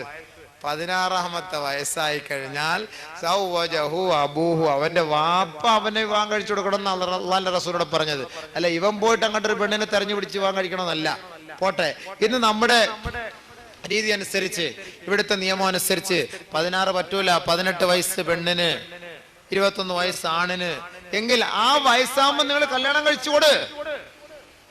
ആ സമയമാകുമ്പോ നിങ്ങൾ വിവാഹം കഴിച്ചുകൊട്. വിവാഹം കഴിച്ചു കൊടുത്തതിന്റെ പേരിൽ പെണ്ണിന്റെ പഠിത്തത്തിനൊരു തടസ്സം ഇസ്ലാം നൽകുന്നില്ല. ഭർത്താവ് പഠിപ്പിക്കട്ടെ. ഭർത്താവ് വാഹനത്തിൽ കൊണ്ടുപോയി വിടട്ടെ കോളേജിൽ. 2 വർഷം കൂടെ കഴിഞ്ഞ് കല്യാണം മതി എന്നൊക്കെ പെണ്ണുങ്ങളെ ശാഠ്യം പിടിക്കാൻ പോണതിന്. അതുകൊണ്ട് 16 വയസ്സെന്ന് പ്രവാചകൻ പറഞ്ഞെങ്കിൽ ഇപ്പോ ഒരു പക്വതെത്തിയ വയസ്സാകുമ്പോൾ നിങ്ങൾ വിവാഹം കഴിപ്പിച്ചു കൊടുക്കുക. വിവാഹം കഴിച്ച സദസ്സിൽ വെച്ച് ചെറുക്കന്റെ കൈക്ക് പിടിച്ചിട്ട് വാപ്പ പറയണം, മോനെ, ഏ പൊന്നുമോനെ, അദ്ദബ്തുകാ, നിനക്ക് ഞാൻ അദബ് പഠിപ്പിച്ചടാ കുട്ടാ. വഅല്ലംതുകാ, നിനക്ക് ഞാൻ ഇൽമു പഠിപ്പിച്ചു തന്നു മോനെ. വഅൻകഹ്തുകാ, നീ വഴിപിഴച്ചു പോകുന്നതിന് മുമ്പ് നിന്റെ ബാപ്പ നിനക്ക് യോജിച്ച ഒരു വിവാഹം കണ്ടെത്തി നിനക്ക് വിവാഹവും കഴിച്ചു തന്നടാ മോനെ. എന്റെ ഉത്തരവാദിത്വം ഇതാ പൂർത്തിയായിരിക്കുന്നു എന്ന് പറഞ്ഞ് ആ ചെറുക്കന്റെ കൈക്ക് പിടിച്ചിട്ട് അള്ളാഹുവിന്റെ സമക്ഷത്തിലേക്ക് തിരിഞ്ഞു നിന്നുകൊണ്ട് ഈ ബാപ്പ പറയണം, അല്ലാഹുമ്മ ഇന്നി അഊദു ബിക മിൻ ഫിത്നതി ഫിദ്ദുനിയാ വഅദാബിഹി ഫിൽ ആഖിറ. അല്ലാഹുവേ, ഒരു ബാപ്പ എന്ന നിലയിൽ ഒരു മകനോടുള്ള ഉത്തരവാദിത്വത്തെ ഞാൻ ചെറുപ്പം മുതലേ ഞാൻ ഇതാ പൂർത്തീകരിച്ചിരിക്കുന്നു. അല്ലാ, അവന്റെ ബാല്യം മുതൽ, ശൈശവം മുതൽ, ബാല്യം മുതൽ, കൗമാരം മുതൽ ഒരു വിവാഹ പ്രായമെത്തിയ സമയമെത്തിയപ്പോൾ അവന് യോജിച്ച നിലയിൽ ഒരു വരനെ കണ്ടെത്തി ഞാൻ അവന് വിവാഹം കഴിപ്പിച്ചു കൊടുത്തു. തമ്പുരാനെ, ഇനി എങ്ങാനും എന്റെ ഈ പയ്യൻ വഴികേടിലേക്ക് പോയാൽ, എന്റെ പയ്യൻ വഴികെട്ടതിന്റെ പേരിൽ അല്ലാഹുവേ, ദുനിയാവിലും ആഖിറത്തിലും നീ എന്നെ പിടിച്ചു നിർത്തല്ല നാഥാ. അവന്റെ എല്ലാവിധ മോശത്തരത്തിൽ നിന്ന് നിന്നോട് ഞാൻ കാവൽ ചോദിക്കുന്നു നാഥാ. ഓരോ വാപ്പാടെ ഉത്തരവാദിത്വ. ആര് പറയും കല്യാണ ദിവസം വാപ്പ മോന്റെ കൈക്ക് പിടിച്ചിട്ട് പറയുവോ? പറയണമെന്നാണ് നബി പഠിപ്പിച്ചത്. ഔ കമാ ഖാല റസൂലുള്ളാഹി സ്വല്ലല്ലാഹു അലൈഹി വസല്ലം, മോനെ, അല്ലെങ്കിൽ കല്യാണത്തിന് തലേ മോനെ, ഞാൻ നിന്നെ ഞാൻ വളർത്തി കഷ്ടപ്പെട്ട് വലുതാക്കി കൊണ്ടുവന്നു, പഠിപ്പിച്ചു, നിനക്ക് യോജിച്ച നിലയിൽ ഒരു പെണ്ണിനെ ഞാൻ കണ്ടെത്തി തന്നിരിക്കുകയാണ്. ഇനി നീ വഴിപഴിച്ചു പോയാൽ ഞാൻ കുറ്റക്കാരനല്ല, എൻ്റെ ഉത്തരവാദിത്വം തീർന്നിരിക്കുന്നു. അതുകൊണ്ട് നല്ല നിലയിൽ സമ്പൂർണമായ ഒരു ജീവിതം, വൈവാഹിക ജീവിതം നടത്താൻ നീ പരിശ്രമിക്കണം എന്ന് നല്ല ഉപദേശം വാപ്പ അവന് നൽകണം. അല്ലെങ്കിൽ ആഖിറത്തിൽ ഇടി കിട്ടും വാപ്പാക്ക്. ഹാജിയാർ ഉഷാറായിട്ട് പള്ളിയിൽ ഒരു അവിടെ കിടന്ന് കൂർക്കം വലിച്ചുകൊണ്ട് ഉറങ്ങും. ഇടി ഉറപ്പാർക്ക്? വാപ്പായിക്കാണ് ഇടി. കാരണം എന്താ? നീ എന്താ വിളിക്കാഞ്ഞത്? കല്യാണം കഴിച്ച് അവർ രണ്ടുപേരും കിടന്നുറങ്ങട്ടെ. അവർ ഇന്നലെയൊക്കെ ചെറുക്കൻ അവിടെയൊക്കെ ഓടി ഇവിടെയൊക്കെ ഓടി ക്ഷീണിച്ച് അവൻ ഉറങ്ങിയപ്പോൾ ഒരു 3 മണിയായി. സുബൈക്ക് വിളിക്കാൻ നിൽക്കല്ലേ, കിടക്കട്ടെ. എന്നിട്ട് വാപ്പ ടോർച്ച് എടുത്തോണ്ട് നേരെ പള്ളിക്ക്, ഉമ്മ നിസ്കാര മുറിയിലേക്ക്. അവർ രണ്ടുപേരും സാലിയായ സന്താനം ഉണ്ടാവോ? സുബൈക്കാര് കിടന്നുറങ്ങിയാൽ ഉണ്ടാവോ? ആ ജീവിതത്തിൽ ബർക്കത്തുണ്ടാവോ? ഖൈറുണ്ടാവും ജീവിതത്തിൽ. ഖൈറുണ്ടാവണമെങ്കിൽ അവൻ രാവിലെ കുളിച്ച് സുബഹിക്ക് പള്ളിയിൽ വന്ന് നിസ്കരിച്ചിട്ട് ഒരു യാസീൻ വന്നിട്ട് ദുആ ചെയ്യണം. അല്ലാഹ്, ഞങ്ങൾ ഇന്നലത്തെ ബന്ധത്തെ നീ കബൂലാക്കി, നീ എനിക്ക് അതിലൂടെ നല്ല സന്താനത്തെ തരണേന്ന് ആത്മാർത്ഥമായി ദുആ ചെയ്യണം. അല്ല 8 മണി വരെ പോത്ത് കിടന്ന് ഉറങ്ങണത് പോലെ കിടന്നുറങ്ങുക, നാണമില്ലാതെ. പെണ്ണ് രാവിലെ എഴുന്നേറ്റ് സുബഹി നിസ്കരിച്ചിട്ട് ചെറുക്കന് ഭർത്താവിന് ഒരു നല്ല കട്ടൻ ചായ ഇട്ടുകൊണ്ട് കൊടുക്കണം രാവിലെ. അതല്ലേ വേണ്ടത്? സുബഹിന്ന് പള്ളിയിൽ നിന്ന് വരുമ്പോഴത്തേക്ക് റാഹത്തായ വിഭവമൊക്കെ ഉണ്ടാക്കി വെച്ച് കൊടുക്കണം. അതാണ് വേണ്ടത്. അല്ല കിടന്ന് ഉറങ്ങല്ലേ. 8 മണിയാലും വിളിക്കല്ലോ. അവൻ്റെ ഓട്ടവും ചാട്ടവും എത്ര ബുദ്ധിമുട്ട്. എന്തെങ്കിലും സ്വസ്ഥായിട്ടൊന്ന് ഉറങ്ങട്ടെ. വാപ്പ പറയാ, ഇങ്ങനത്തെ വാപ്പായ്ക്ക് ഇടി കൊടുക്കാതിരിക്കാൻ പറ്റുമോ? അള്ളാഹ്ക്ക് സൂപ്പർ ഇടിയാ. അതുകൊണ്ട് നല്ലപോലെ ഇറച്ചിയൊക്കെ തിന്ന് കൊഴുപ്പോട് കൂടി പോകും മരിച്ച്. കാരണം ഇടി കൊള്ളണ്ടായ അവിടെ പോയിട്ട്. അതൊക്കെയാണ് ഈ കൊഴുപ്പ് വന്ന് പെട്ടെന്ന് മരിക്കുന്നത് അല്ലേ? കൊഴുപ്പ് കൂടിയിട്ട് ഇടിക്കാനുള്ള ശക്തിയായി, പുഷ്ടി ഉണ്ട്, മതി, തട്ടിയരാ, വാങ്ങുവാ. അല്ലാഹു സുബ്ഹാനഹു വ തആല കാര്യബോധം നൽകി അനുഗ്രഹിക്കട്ടെ, മനസ്സിലാക്കാൻ തൗഫീഖ് നൽകട്ടെ. ബഹുമാനമുള്ള സഹോദരങ്ങളെ, അപ്പൊ ഇങ്ങനെയാണ് ഉത്തരവാദിത്വം. അപ്പൊ ബഹുമാനമുള്ളവരെ, വൈവാഹിക ജീവിതം കൊണ്ട് രണ്ടാമതായി ഉദ്ദേശിക്കുന്നത് കുടുംബ കൊട്ടാരത്തിന്റെ ശിലാസ്ഥാപനം വഹിക്കലാണ്. ബിസ്മില്ലാ അല്ലാഹുമ്മ ജന്നിബിനി ശൈത്താൻ വജന്നിബി ശൈത്താൻ ഫീമാ റസഖതന. അഊദു ബില്ലാഹി മിനശ് ശൈത്താനിർ റജീം പറഞ്ഞുകൊണ്ടാണ് ശാരീരിക ബന്ധം പുലർത്താൻ. അങ്ങനെ അഊദു ബില്ലാഹി മിനശ് ശൈത്താനിർ റജീം എന്നോ അല്ലാഹുമ്മ ജന്നിബിനി ശൈത്താൻ എന്ന് തുടങ്ങുന്ന ആ ദുആ ഓതാതെ ശാരീരിക ബന്ധം പുലർത്തിയാൽ നബി സല്ലല്ലാഹു അലൈഹി വസല്ലം തങ്ങൾ പറഞ്ഞു, ഈ പുരുഷന്റെ ലിംഗാഗ്രത്തിൽ ശൈത്താൻ, പിശാച് ഒളിച്ചിരിക്കും. ഇവർ പിശാചിൽ നിന്ന് അഭയം പ്രാപിക്കാതെ പെണ്ണുമായി ശാരീരിക ബന്ധം പുലർത്തുമ്പോൾ ഈ ലിംഗാഗ്രത്തിൽ നിന്ന് ശൈത്താൻ പെണ്ണിന്റെ ഗർഭപാത്രത്തിലേക്ക് കടക്കും. അതിലൂടെ ഉണ്ടാകുന്ന കുട്ടികൾ പിശാചിന്റെ കുട്ടികളായി മാറും. അതിനാണ് ബന്ധപ്പെടുമ്പോൾ നിങ്ങൾ അഊദു ബിസ്മി മറക്കാതെ ചൊല്ലണം എന്ന് പറഞ്ഞത്. അപ്പൊ മനസ്സിലായോ? മുസ്ലിയാക്കന്മാർ ഇത് ചൊല്ലിത്തരുമ്പോ അയ്യേ അങ്ങനെ സെക്സ് പറഞ്ഞെന്ന് പറയരുത്. അല്ലെ, കുട്ടി സെക്സ് ആയിപ്പോ. അതിന് ഉണ്ടാകാതിരിക്കാൻ വേണ്ടിയിട്ടാണ് ഇത് നമ്മളിങ്ങനെ പറഞ്ഞു തരുന്നത്. അല്ലാഹു തആല കാര്യം മനസ്സിലാക്കാൻ തൗഫീഖ് നൽകുമാറാകട്ടെ. അതുകൊണ്ട് സംശുദ്ധമായ ലൈംഗിക ജീവിതമാണ് മൂന്നാമതായി നിക്കാഹ് കൊണ്ട് ഉദ്ദേശിക്കുന്നത്. സംശുദ്ധമായ ലൈംഗിക ജീവിതം, ഹലാലായ ബന്ധപ്പെടൽ. അതുകൊണ്ട് പുരുഷന്മാരോട് അല്ലാഹു തആല പറയുന്നു, കല്യാണം കഴിക്കുന്നതിന് മുമ്പ് നിങ്ങൾ കല്യാണ വിവാഹത്തിലേക്ക് പ്രവേശിക്കേണ്ടത് എങ്ങനെയായിരിക്കണം? മുഹ്സിനീന ഗൈറ മുസാഫിഈൻ വലാ മുത്തഖിദീ അഖ്ദാൻ. രഹസ്യ കാമുകിമാരെ സ്വീകരിക്കാത്തവനായിക്കൊണ്ട്, വ്യഭിചാരം ചെയ്തവനായിക്കൊണ്ട്, രഹസ്യ കാമുകിമാരെ വെച്ച് പുലർത്താത്ത നിലയിൽ, വ്യഭിചരിക്കാത്ത നിലയിൽ വേണം നീ ശുദ്ധ മനസ്സോടെ വിവാഹ ജീവിതത്തിലേക്ക് പ്രവേശിക്കാൻ. സിമ്മൊക്കെ ഒടിച്ചു കളഞ്ഞേക്കണം. ഒരു 7, 8, 10, 12 എണ്ണത്തിന്റെ നമ്പരും വെച്ചുകൊണ്ട് ഇങ്ങനെ അടക്കാം. പെണ്ണ് കെട്ടാൻ ഒടിച്ചു കളഞ്ഞാലേ പോലെ ഖുർആനായത്. പെണ്ണെ, നിന്നോട് ഇസ്ലാം എന്താ പഠിപ്പിക്കുന്നത്? മുഹ്സനാത്തിൻ ഗൈറ മുസാഫിഹാത്ത് വലാ മുത്തഖിദാതി അഖ്ദാൻ.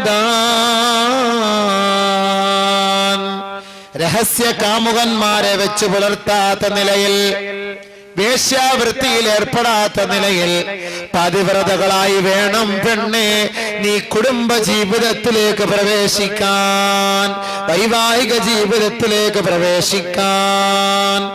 അതാണ് കല്യാണം എന്ന് പറയുന്നത്. ഹറാമിന്റെ പണികൾ ചെയ്തിട്ട് നിങ്ങൾ കല്യാണം കഴിക്കാൻ നിൽക്കണ്ട, പിന്നെ വ്യഭിചാരത്തിന്റെ കുറ്റമായിരിക്കും. അല്ലാഹു കാത്തുരക്ഷിക്കുമാറാകട്ടെ. സമയമില്ല, പോട്ടെ. അടുത്തത് വിവാഹം കൊണ്ട് ഉദ്ദേശിക്കുന്നത് കുടുംബ വസ്ത്രം വിലക്ക് വാങ്ങലാണ്. കുടുംബ വസ്ത്രം, കല്യാണത്തിന് വസ്ത്രം. കല്യാണത്തിന്റെ വസ്ത്രം വാങ്ങാൻ ഇവിടെ നിന്ന് വണ്ടിയും വിളിച്ച് എത്ര ദൂരമാ പോണത്, എന്ത് ദൂരം. ഇവിടെ എങ്ങും കടയിലൊന്നും പോരാ, മദ്രാസിൽ പോയാലേ വാങ്ങിക്കാൻ അവർക്ക് ഇഷ്ടമുള്ളൂ, അല്ലെ എറണാകുളത്ത് പോണം. ഇത്തിരി ദൂരെ യാത്ര ചെയ്താലേ എന്തോ ആ സാരിക്ക് ഇത്തിരി പൂപ്പ് കൂടുതൽ കിട്ടുള്ളൂ പോലെ. കഴുകാൻ പറ്റുമോ? 10,000 റുപ്യ കൊടുത്ത് പട്ടുസാരിയൊക്കെ വാങ്ങിക്കൊണ്ട് 990 കല്യാണത്തിൽ പങ്കെടുത്താലും എത്ര കുട്ടികളെ കല്യാണത്തിന് പോകുമ്പോൾ എടുക്കും, അതൊക്കെ മൂത്രിച്ച് വെക്കും, എന്നിട്ട് കൊണ്ടുവന്ന് കഴുകാൻ പറ്റൂല. പട്ടുസാരിയാണ് 8,000 രൂപ കൊണ്ട് വെയിലത്തിടും. ഇങ്ങനെ എല്ലാ കുട്ടികളുടെ മൂത്രവും ഉണക്കി താത്ത 90 വയസ്സ് വരെ അത് എടുത്തുകൊണ്ട് നടക്കും. ആഖിറത്തിൽ പോയി ഈ സ്കാൻ ചെയ്താൽ ഈ സാരിയുടെ സ്കാൻ ചെയ്ത എത്ര പെണ്ണുങ്ങളുടെ കുട്ടികളുടെ മൂത്രങ്ങൾ കാണുന്നതിനകത്ത്. കഴുകാൻ പറ്റുമോ? പട്ടുസാരി 8,000-9,000 റുപ്യ കൊടുത്തെടുക്കുക. നല്ല വസ്ത്രം അല്ലാഹു തആല പഠിപ്പിക്കുന്നു വിവാഹ ജീവിതത്തിലൂടെ. ഹുന്ന ലിബാസുൽ ലക്കും വഅൻതും ലിബാസുൽ ലഹുൻ. സ്ത്രീകളെ, നിങ്ങൾ ഭർത്താക്കന്മാർക്ക് വസ്ത്രമാണ്, ഭർത്താക്കന്മാരെ നിങ്ങൾ സ്ത്രീകൾക്ക് വസ്ത്രമാണ്. ഇത് എത്ര പൈസ കൊടുത്താലും കിട്ടുമോ? അതുകൊണ്ടാണ് 5 ലക്ഷം 50 പവനും ഈ വസ്ത്രത്തിന്റെ വില. ഇങ്ങോട്ട് തരിക, അങ്ങോട്ട് കൊടുക്കല്ല. അപ്പൊ അതുകൊണ്ടാണ് ഈ വസ്ത്രത്തിന്റെ വില നമുക്കറിയാത്തത്. ഈ വസ്ത്രത്തിന്റെ വില നമുക്കറിയാത്തത്. പെണ്ണ് കണ്ട് എല്ലാം ആലോചിച്ച് ചെറുക്കനെ കൊണ്ടുവന്നൊരു കണ്ണാടി കൂട്ടി പെണ്ണിന്റെ വാപ്പ കയറ്റി ഇങ്ങനെ നിർത്തും. ദൂരെ ഇന്നുകൊണ്ടൊരു ഭൂതക്കണ്ണാടി വെച്ച് നോക്കും. കിഡ്നിക്ക് എത്ര ഇടാം? ഒരു 3 ലക്ഷം. റൈറ്റ് കിഡ്നിക്ക് 3 ലക്ഷം, ലെഫ്റ്റ് കിഡ്നി ചെറിയ പ്രോബ്ലം ഉള്ളതാ, ഒരു 1.25 ലക്ഷം. അതിന് അടക്കട്ടെ. അപ്പൊ 4.25. ഹാർട്ട് എത്ര നാൾ ബീറ്റ് ചെയ്തുകൊണ്ടിരിക്കുമോ എന്തോ. കുറച്ചാള് ഒരു 19 വയസ്സിൽ ജീവിക്കും തോന്നുന്നു. ശരി, പോയി 2 ലക്ഷം അതിന് കിടക്കട്ടെ. അല്ലെ കൂടുതലും നല്ല ഹാർട്ടിനൊക്കെ 16 ലക്ഷം രൂപ ഒക്കെ വിലയുള്ളതാണ്. അത് പറ്റൂല. അങ്ങനെ ഓരോ ഭാഗവും ഇങ്ങനെ വാപ്പൊക്കെ നോക്കിയിട്ട് അതിനൊരു വില അങ്ങോട്ട് നിശ്ചയിക്കും. ഒരു 7 ലക്ഷവും ഒരു 80 പവനും. സ്വർണം പെണ്ണിനുള്ളത് അവന്റെ വാപ്പ വാങ്ങിച്ചു വെച്ചത്. പക്ഷെ നിന്റെ വിലയാണ് ഈ ലക്ഷക്കണക്കിന് രൂപ. കാരണം നിന്റെ ഓരോ കിഡ്നിക്ക്, ഓരോ നാഡി ഞരമ്പിന്, ഓരോ അവയവങ്ങൾക്ക് എല്ലാം ഈ വാപ്പ നിന്നെ ഒരു നോട്ടം നോക്കും. എപ്പോഴെങ്കിലും എവിടെങ്കിലും വെച്ചൊരു നോട്ടം നോക്കും. അതിനാണ് ഈ പെണ്ണുങ്ങളെ പറഞ്ഞു വിടുന്നത്. ചില സമയത്തൊക്കെ എല്ലാം ഒന്ന് കുടുംബപരമായിട്ടൊക്കെ ഒന്ന് ചർച്ചയിൽ നോട്ടത്തിൽ മനസ്സിലാക്കി ലക്ഷ്യങ്ങൾ അങ്ങോട്ട് മതിക്കുകയാണ്. ഇങ്ങനല്ലേ അങ്ങോട്ട് കെട്ടിച്ചു കൊടുക്കുന്നത്. അപ്പൊ ഈ വിലയല്ല അള്ളാഹു പറഞ്ഞത് ഇവിടെ. ഹുന്ന ലിബാസുൽ ലക്കും വഅൻതും ലിബാസുൽ ലഹുൻ. നിങ്ങൾ അവർക്ക് വസ്ത്രം, അവർ നിങ്ങൾക്ക് വസ്ത്രം. വസ്ത്രം എന്ന് പറഞ്ഞാൽ എന്താ? വസ്ത്രം ഒരു അലങ്കാരമാണ്, ഒരു അലങ്കാരമാണ്. നല്ല വസ്ത്രം ധരിച്ചു കൊണ്ടുപോയാൽ 10 പേര് നോക്കും. ഞാൻ ഇന്നലെ പറഞ്ഞതുപോലെ മോശം വസ്ത്രം ധരിച്ചുകൊണ്ട് പള്ളിയിൽ വന്ന മലക്കൾ പോലും നോക്കൂല. കല്യാണത്തിന് കയ്യിലെടുത്തോണ്ടാരെങ്കിലും പോവോ? നല്ല വസ്ത്രം ധരിച്ചുകൊണ്ട് കല്യാണത്തിന് പോകുമ്പോഴും എവിടെയെങ്കിലും പരിപാടിക്ക് പോകുമ്പോഴും എല്ലാവരും ആ വസ്ത്രത്തിൽ അവന്റെ വ്യക്തിത്വത്തെ കുറിച്ച് മനസ്സിലാക്കാൻ കഴിയും. ഇതേപോലെ ഒരു ഭാര്യ, ഒരു കുടുംബിനി, അവൾ നല്ല സ്വഭാവമുള്ളവളാണ് എങ്കിൽ ആ കുടുംബത്തിന്റെ അവസ്ഥയെ കുറിച്ച് മനസ്സിലാക്കാൻ കഴിയും നാട്ടുകാർക്ക്. അവളെ കെട്ടിക്കൊണ്ടാൻ വന്ന് അവളൊന്ന് പുറത്തിറങ്ങുന്നില്ല, അവളെ വായിൽ നാക്കുണ്ടോന്ന് നമ്മൾ കൈയിട്ട് നോക്കണം. അത്രയ്ക്ക് നല്ല പെണ്ണ്, സംസാരിക്കൂല, എന്തോ ഒരു സഹകരണം, എന്ത് നല്ല സ്നേഹം. അത് അവന്റെ ഒരു അലങ്കാരമാണത്. ആ വീടിന്റെ അലങ്കാരമാണത് ഭാര്യ എന്ന് പറയുന്നത്. അതിന് പറ്റുന്നത്, അതിന്റെ ക്വാളിഫിക്കേഷൻ എന്താ? അത് സ്വാലിഹത്തായ പെണ്ണിനെ അതേ കഴിയുള്ളൂ. സ്വാലിഹത്തായ പെണ്ണിനെ അതിന് കഴിയുള്ളൂ. രണ്ടാമത് വസ്ത്രം അല്ലാഹു ഉപയോഗിച്ചത് ഇവിടെ. വസ്ത്രം ഇഴുകിച്ചേർന്ന് കിടക്കുന്ന ഒന്നാണ്, നമ്മുടെ ശരീരത്തോട് ഒട്ടിക്കിടക്കുന്ന ഒന്നാണ് വസ്ത്രം. ഭാര്യ ഇതേപോലെ നമ്മുടെ ശരീരത്തോട് ഒട്ടിക്കിടക്കുന്നവളാണ്, ഭർത്താവ് ഒട്ടിക്കിടക്കുന്നവളാണ്. എന്ന് പറഞ്ഞാൽ ഭർത്താവിന്റെ രഹസ്യത്തെ മണത്തറിയുന്നവളാണ് ഭാര്യ, അത് പരസ്യപ്പെടുത്താത്തവളാണ്. ഭാര്യയുടെ രഹസ്യത്തെ മണത്തറിയുന്നവളാണ് ഭർത്താവ്, അവളുടെ രഹസ്യം ചോർത്തിക്കൊടുക്കാത്തവനാണ് ഭർത്താവ്. അതാണ് നീ അവൾക്ക് വസ്ത്രം, അവൾ നിനക്ക് വസ്ത്രം എന്ന് പറഞ്ഞത്. ഇത് ഭാര്യയും ഭർത്താവായിട്ട് ബന്ധപ്പെട്ടിട്ട് ഫോൺ വിളിച്ച് അളിയാ, ഓ അടിച്ചു പൊളിച്ചളിയാ.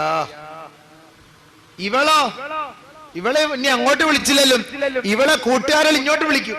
എടിയേ എടിയേ എങ്ങനെ ഉണ്ടായിരുന്നടിയേ? പോടി അങ്ങോട്ട്, ചുമ്മാ ആവശ്യമില്ല. എന്നാലും എന്താ പറയടിയേ, ഉടനെ അങ്ങോട്ട് പറഞ്ഞു കൊടുക്കലെന്നെ. നടന്ന സംഭവങ്ങളെല്ലാം കാർഗുസാരി എല്ലാം കഴിഞ്ഞ സംഭവത്തെ എല്ലാം ക്ലിയർ ആയിട്ട്. ഇവരെ കുറിച്ച് എന്താ അള്ളാന്റെ റസൂൽ പറഞ്ഞത്? ഇങ്ങനെ സംഭവം ഉണ്ടല്ലോ, അതുകൊണ്ടല്ലേ ഇല്ലാന്ന് ആർക്കെങ്കിലും പറയാൻ പറ്റുമോ? ഇങ്ങനെ സംഭവം ഉണ്ടല്ലോ. ഒരു ഭാര്യയും ഭർത്താവും തമ്മിൽ ബന്ധപ്പെട്ടതിന് ശേഷം ആ രഹസ്യങ്ങൾ പരസ്യപ്പെടുത്തുന്നവനെ കുറിച്ച് അള്ളാന്റെ റസൂല് പറഞ്ഞ വാക്ക് കേട്ടോളീൻ. ഇന്ന ശർറന്നാസി ഇൻദല്ലാഹി മൻസിലതൻ യൗമൽ ഖിയാമ. ഖിയാമത്തിന്റെ നാളിൽ ഏറ്റവും നികൃഷ്ടനായ വേഷം ധരിച്ചുകൊണ്ട് ഏറ്റവും മോശമായ നിലയിൽ എളിഭ്യനായിക്കൊണ്ട് അവിടുത്തെ ജനങ്ങളുടെ മുന്നിൽ നെറികെട്ട നിലയിൽ നിൽക്കുന്ന ഒരുവനെ നിങ്ങൾക്ക് കാണാൻ കഴിയും. ആ വ്യക്തി ആരാണെന്നറിയുമോ?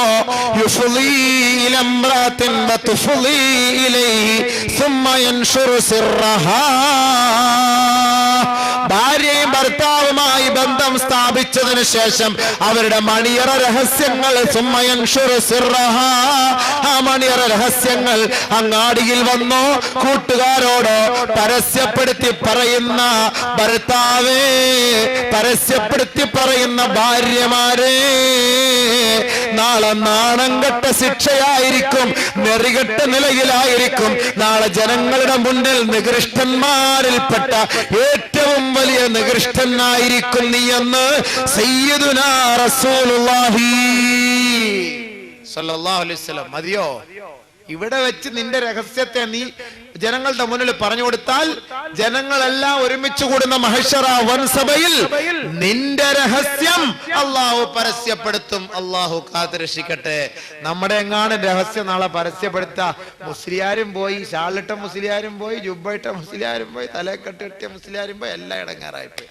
നമ്മുടെയൊക്കെ സ്കാനിങ് അള്ളാഹ് ഒന്ന് എടുത്തൊന്ന് പരസ്യപ്പെടുത്താൻ എന്നാലും നമ്മളൊക്കെ തൗബ ചെയ്യുമ്പോ അള്ളാഹ് പുറത്തു തരും.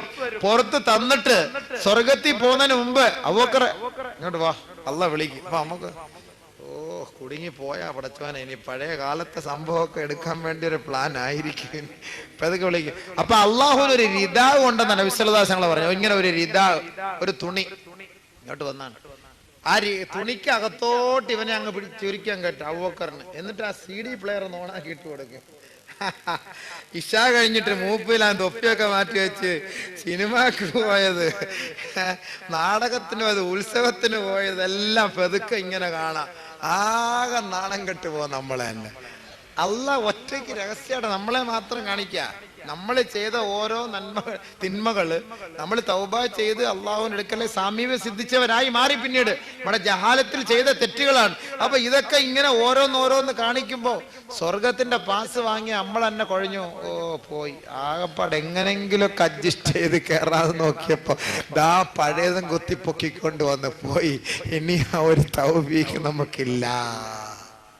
ഇങ്ങനെ ആകെ നാണം കെട്ട് അള്ളാന്റെ മുന്നിൽ, ആ സീഡിയുടെ മുന്നിൽ പതച്ചിരിക്കുമ്പോ പോട്ടെ കേട്ടോ, ഇങ്ങനെയൊക്കെ നീ ചെയ്ത് നീ വലിയ ആളൊന്നും ആവണ്ട. നീ വിചാരിച്ച് ലൈറ്റൊക്കെ അണച്ചിട്ട് ഇങ്ങനെയൊക്കെ ചെയ്താ ഞാൻ കാണൂല എന്നല്ലേ?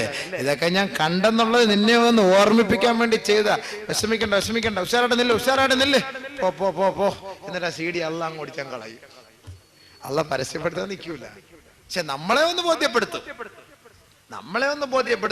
പക്ഷെ ഇത് കൊണ്ടുവന്ന് LCD ഇട്ടിട്ട് എല്ലാരും ഇതാ കണ്ടോ, ബോക്കർ ചെയ്തത് കണ്ടോ എന്ന് പറഞ്ഞ് കാണിച്ചാലോ? അല്ലാഹ്, മതപ്രസംഗം പറഞ്ഞതും പോയി, പള്ളി ഇമാമത്ത് നിന്നതും പോയി, ഖുത്ബ പ്രഭാഷണം നടത്തിയതും പോയി. ഇതേപോലെയായിരിക്കും. നഊദു ബില്ലാ. അതുകൊണ്ട് നമ്മൾ ദുആ ചെയ്യണം. പടച്ചവനെ, നമ്മുടെ ന്യൂനതകളെ ഒന്ന് നീ വെളിപ്പെടുത്തല്ലേ അല്ലാ, ഞങ്ങളുടെ ആരുടെയും ന്യൂനതകളെ നീ വെളിപ്പെടുത്തല്ലേ അല്ലാ എന്ന് നമ്മൾ ആത്മാർത്ഥമായി ഓരോ സമയത്തും ദുആ ചെയ്യണം. അള്ളാഹു നമ്മുടെ ന്യൂനതകളെ എല്ലാം വെളിപ്പെടുത്താതെ കാത്തുരക്ഷിക്കുമാറാകട്ടെ. അതെങ്ങാനും വെളിപ്പെടുത്തി പോയാൽ തീർന്നു. അതുകൊണ്ട് നമ്മുടെ രഹസ്യങ്ങൾ നമ്മൾ പരസ്യമാക്കരുത്, പറയാനേ പാടില്ല. ഭാര്യ ഭർത്തൃ ബന്ധങ്ങൾ. ബഹുമാനമുള്ള സഹോദരങ്ങളെ, അപ്പൊ ഏറ്റവും നികൃഷ്ടമായ സ്വഭാവത്തിന്റെ ഉടമയാണ് ഈ രഹസ്യമായ ബന്ധം സ്ഥാപിച്ചിട്ട് സുമ്മ യൻഷുറു സിർറഹാ, പിന്നീട് പോയിട്ട് പറയുക എന്നുള്ളത് പാടില്ല. ബഹുമാനമുള്ള സഹോദരൻ, എന്താ തീർന്നു? ബഹുമാനമുള്ള സഹോദരങ്ങളെ, അതുകൊണ്ട് സ്വാലിഹത്തായ പെണ്ണിന് നമ്മുടെ രഹസ്യങ്ങൾ സൂക്ഷിക്കാൻ കഴിയും. ആരാണവൾ? അതുകൂടെ പറഞ്ഞിട്ട് നിർത്തിയേക്കാം, സമയമായി, 11:15 പോയി. അലാ ഉഖ്ബിറുക ബിഖൈരി മാ യക്നിസുൽ മർഉ അൽ മർഅതു സ്വാലിഹാ. അറിഞ്ഞോ സഹാബത്തെ, നിങ്ങൾക്ക് സൂക്ഷിച്ചു വെക്കാവുന്നതിൽ ഏറ്റവും നല്ല സമ്പത്ത്, അമൂല്യമായ സമ്പത്ത് ഏതെന്ന് പറഞ്ഞു തരട്ടെയോ? ഖാലൂ ബലാ യാ റസൂലല്ലാഹ്, പറഞ്ഞു തന്നാലും നബിയേ. ഖാല നബിയു സല്ലല്ലാഹു അലൈഹി വസല്ലം അൽ മർഅതു സ്വാലിഹാ, അത് സ്വാലിഹത്തായ പെണ്ണാണത്. സാലിഹ സാലിഹ എന്ന് പേരിട്ടിട്ടൊന്നും വലിയ കാര്യമില്ല. ചില പെണ്ണുങ്ങൾക്ക് വലിയ സാലിഹ എന്നുള്ള പേര് കാണും, പക്ഷെ ഫസാദിന്റെ അവലും കഞ്ഞിയായിരിക്കും അവള്. അപ്പൊ അവളുടെ ക്വാളിഫിക്കേഷൻ എന്താ? ഇദാ നളറ ഇലൈഹാ സർറതുഹു, അവളിലേക്ക് നീ ഒന്ന് നോക്കിയാൽ, നീ അവളെ ഒന്ന് നോക്കിയാൽ അവളുടെ നോട്ടത്തിലൂടെ നിനക്ക് സന്തോഷം പകർന്നു തരുന്ന ഭാര്യയാണ് സാലിഹത്തായ ഭാര്യ. അതല്ലാത്തതൊക്കെ വെറുതെ ഒരു ഭാര്യ. വെറുതെ ഒരു ഭാര്യ, ഓർമ്മയുണ്ടോ? വെറുതെ ഒരു ഭാര്യ. എല്ലാരും ചുണ്ടൊക്കെ അനങ്ങുന്നുണ്ട്. വെറുതെ ഒരു ഭാര്യ. സാലിഹത്തായ ഭാര്യ എന്ന് പറഞ്ഞാൽ ഇദാ നളറ ഇലൈഹാ സർറതുഹു, അവളിലേക്ക് നോക്കിയാൽ അവളുടെ നോട്ടത്തിലൂടെ നിനക്ക് സന്തോഷം പകർന്നു തരാൻ പറ്റും.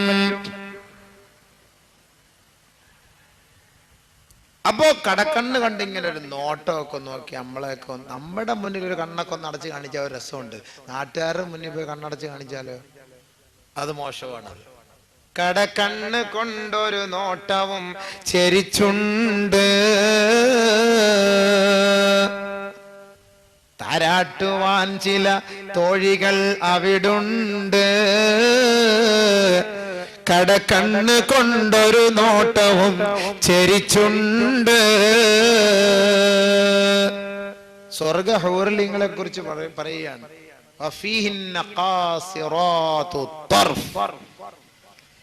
ആ കണ്ണിന്റെ ഇമ്മകൾ കൊണ്ടൊക്കെ നമ്മള് ഭർത്താവിനെ സന്തോഷിപ്പിക്കണം.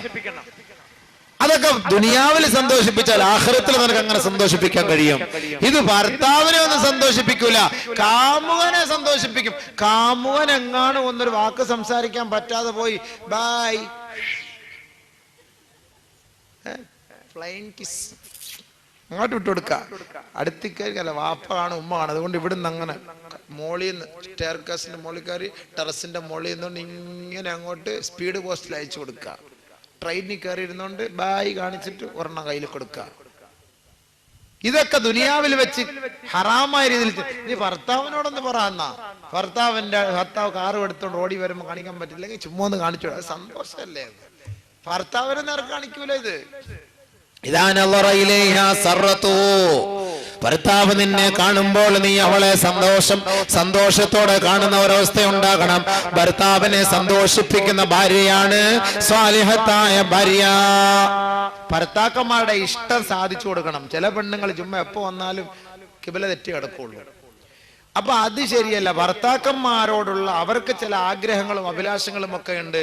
ഇവർക്ക് ചിലപ്പോ താല്പര്യം കുറവായിരിക്കും. പോരാ, ഭർത്താവിന്റെ ആഗ്രഹം നീ ഇഷ്ടപ്പെടുത്തി കൊടുക്കണം, പൂർത്തിയാക്കി കൊടുക്കണം. നബി സല്ലല്ലാഹു അലൈഹി വസല്ലം തങ്ങൾ പറഞ്ഞു, പ്രസവ വേദനയെടുത്ത് വഹിയ അല ഖതബ്. ഖതബ് എന്ന് പറഞ്ഞാല് പലകപ്പുറത്ത് പ്രസവിക്കാൻ വേണ്ടി നിർത്തിയിരിക്കുന്ന പെണ്ണ്. പ്രസവ സമയമായി, 10 മാസമായി. ആ സമയത്ത് ഭർത്താവ് ഒന്ന് ആഗ്രഹിക്കുന്നു, നീയുമായി ഒന്ന് ബന്ധപ്പെട്ടാൽ കൊള്ളാമെന്നൊരാഗ്രഹമുണ്ടെങ്കിൽ ആ സമയത്ത് പോലും ഭർത്താവിന് വേണ്ടി നീ വഴങ്ങിക്കൊടുക്കണമെന്നാണ് പ്രവാചകൻ പഠിപ്പിക്കുന്നത്. അപ്പൊ അത്രത്തോളം ഉത്തരവാദിത്തമാണ് നിനക്ക് ഭർത്താവിനോട്, അല്ലെങ്കിൽ അവൻ വഴികെട്ടു പോകും. ചില ഭാര്യമാർക്ക് ശാരീരികമായി ബന്ധപ്പെടാൻ താല്പര്യം കാണുകയില്ല. ബഹുമാനമുള്ള സഹോദരങ്ങളെ, ഈ ഭർത്താവെങ്ങാനും നിന്നെ വെറുതെ ഒരു ഭാര്യയാക്കി വെച്ചിട്ട് അവന്റെ ശാരീരിക ഇച്ഛ പൂർത്തിയാക്കാൻ അവനെങ്ങാനും പുറത്തുപോയി ഹറാമിന്റെ വഴികളിലേക്ക് പെട്ടുപോയാൽ നാളെ അതിന്റെ ശിക്ഷ നീയാണ് ഏറ്റുവാങ്ങേണ്ടത്. അള്ളാഹു കാത്തുരക്ഷിക്കട്ടെ. അതുകൊണ്ട് ഭർത്താവിനെ തൃപ്തിപ്പെടുത്തുക. ഭർത്താവ് വല്ലതും കൽപ്പിച്ചാൽ അത് ശിരസാ വഹിക്കുന്ന പെണ്ണ്. ഭർത്താവ് പറയുന്ന അങ്ങോട്ട് അനുസരിക്കുന്ന പെണ്ണ്.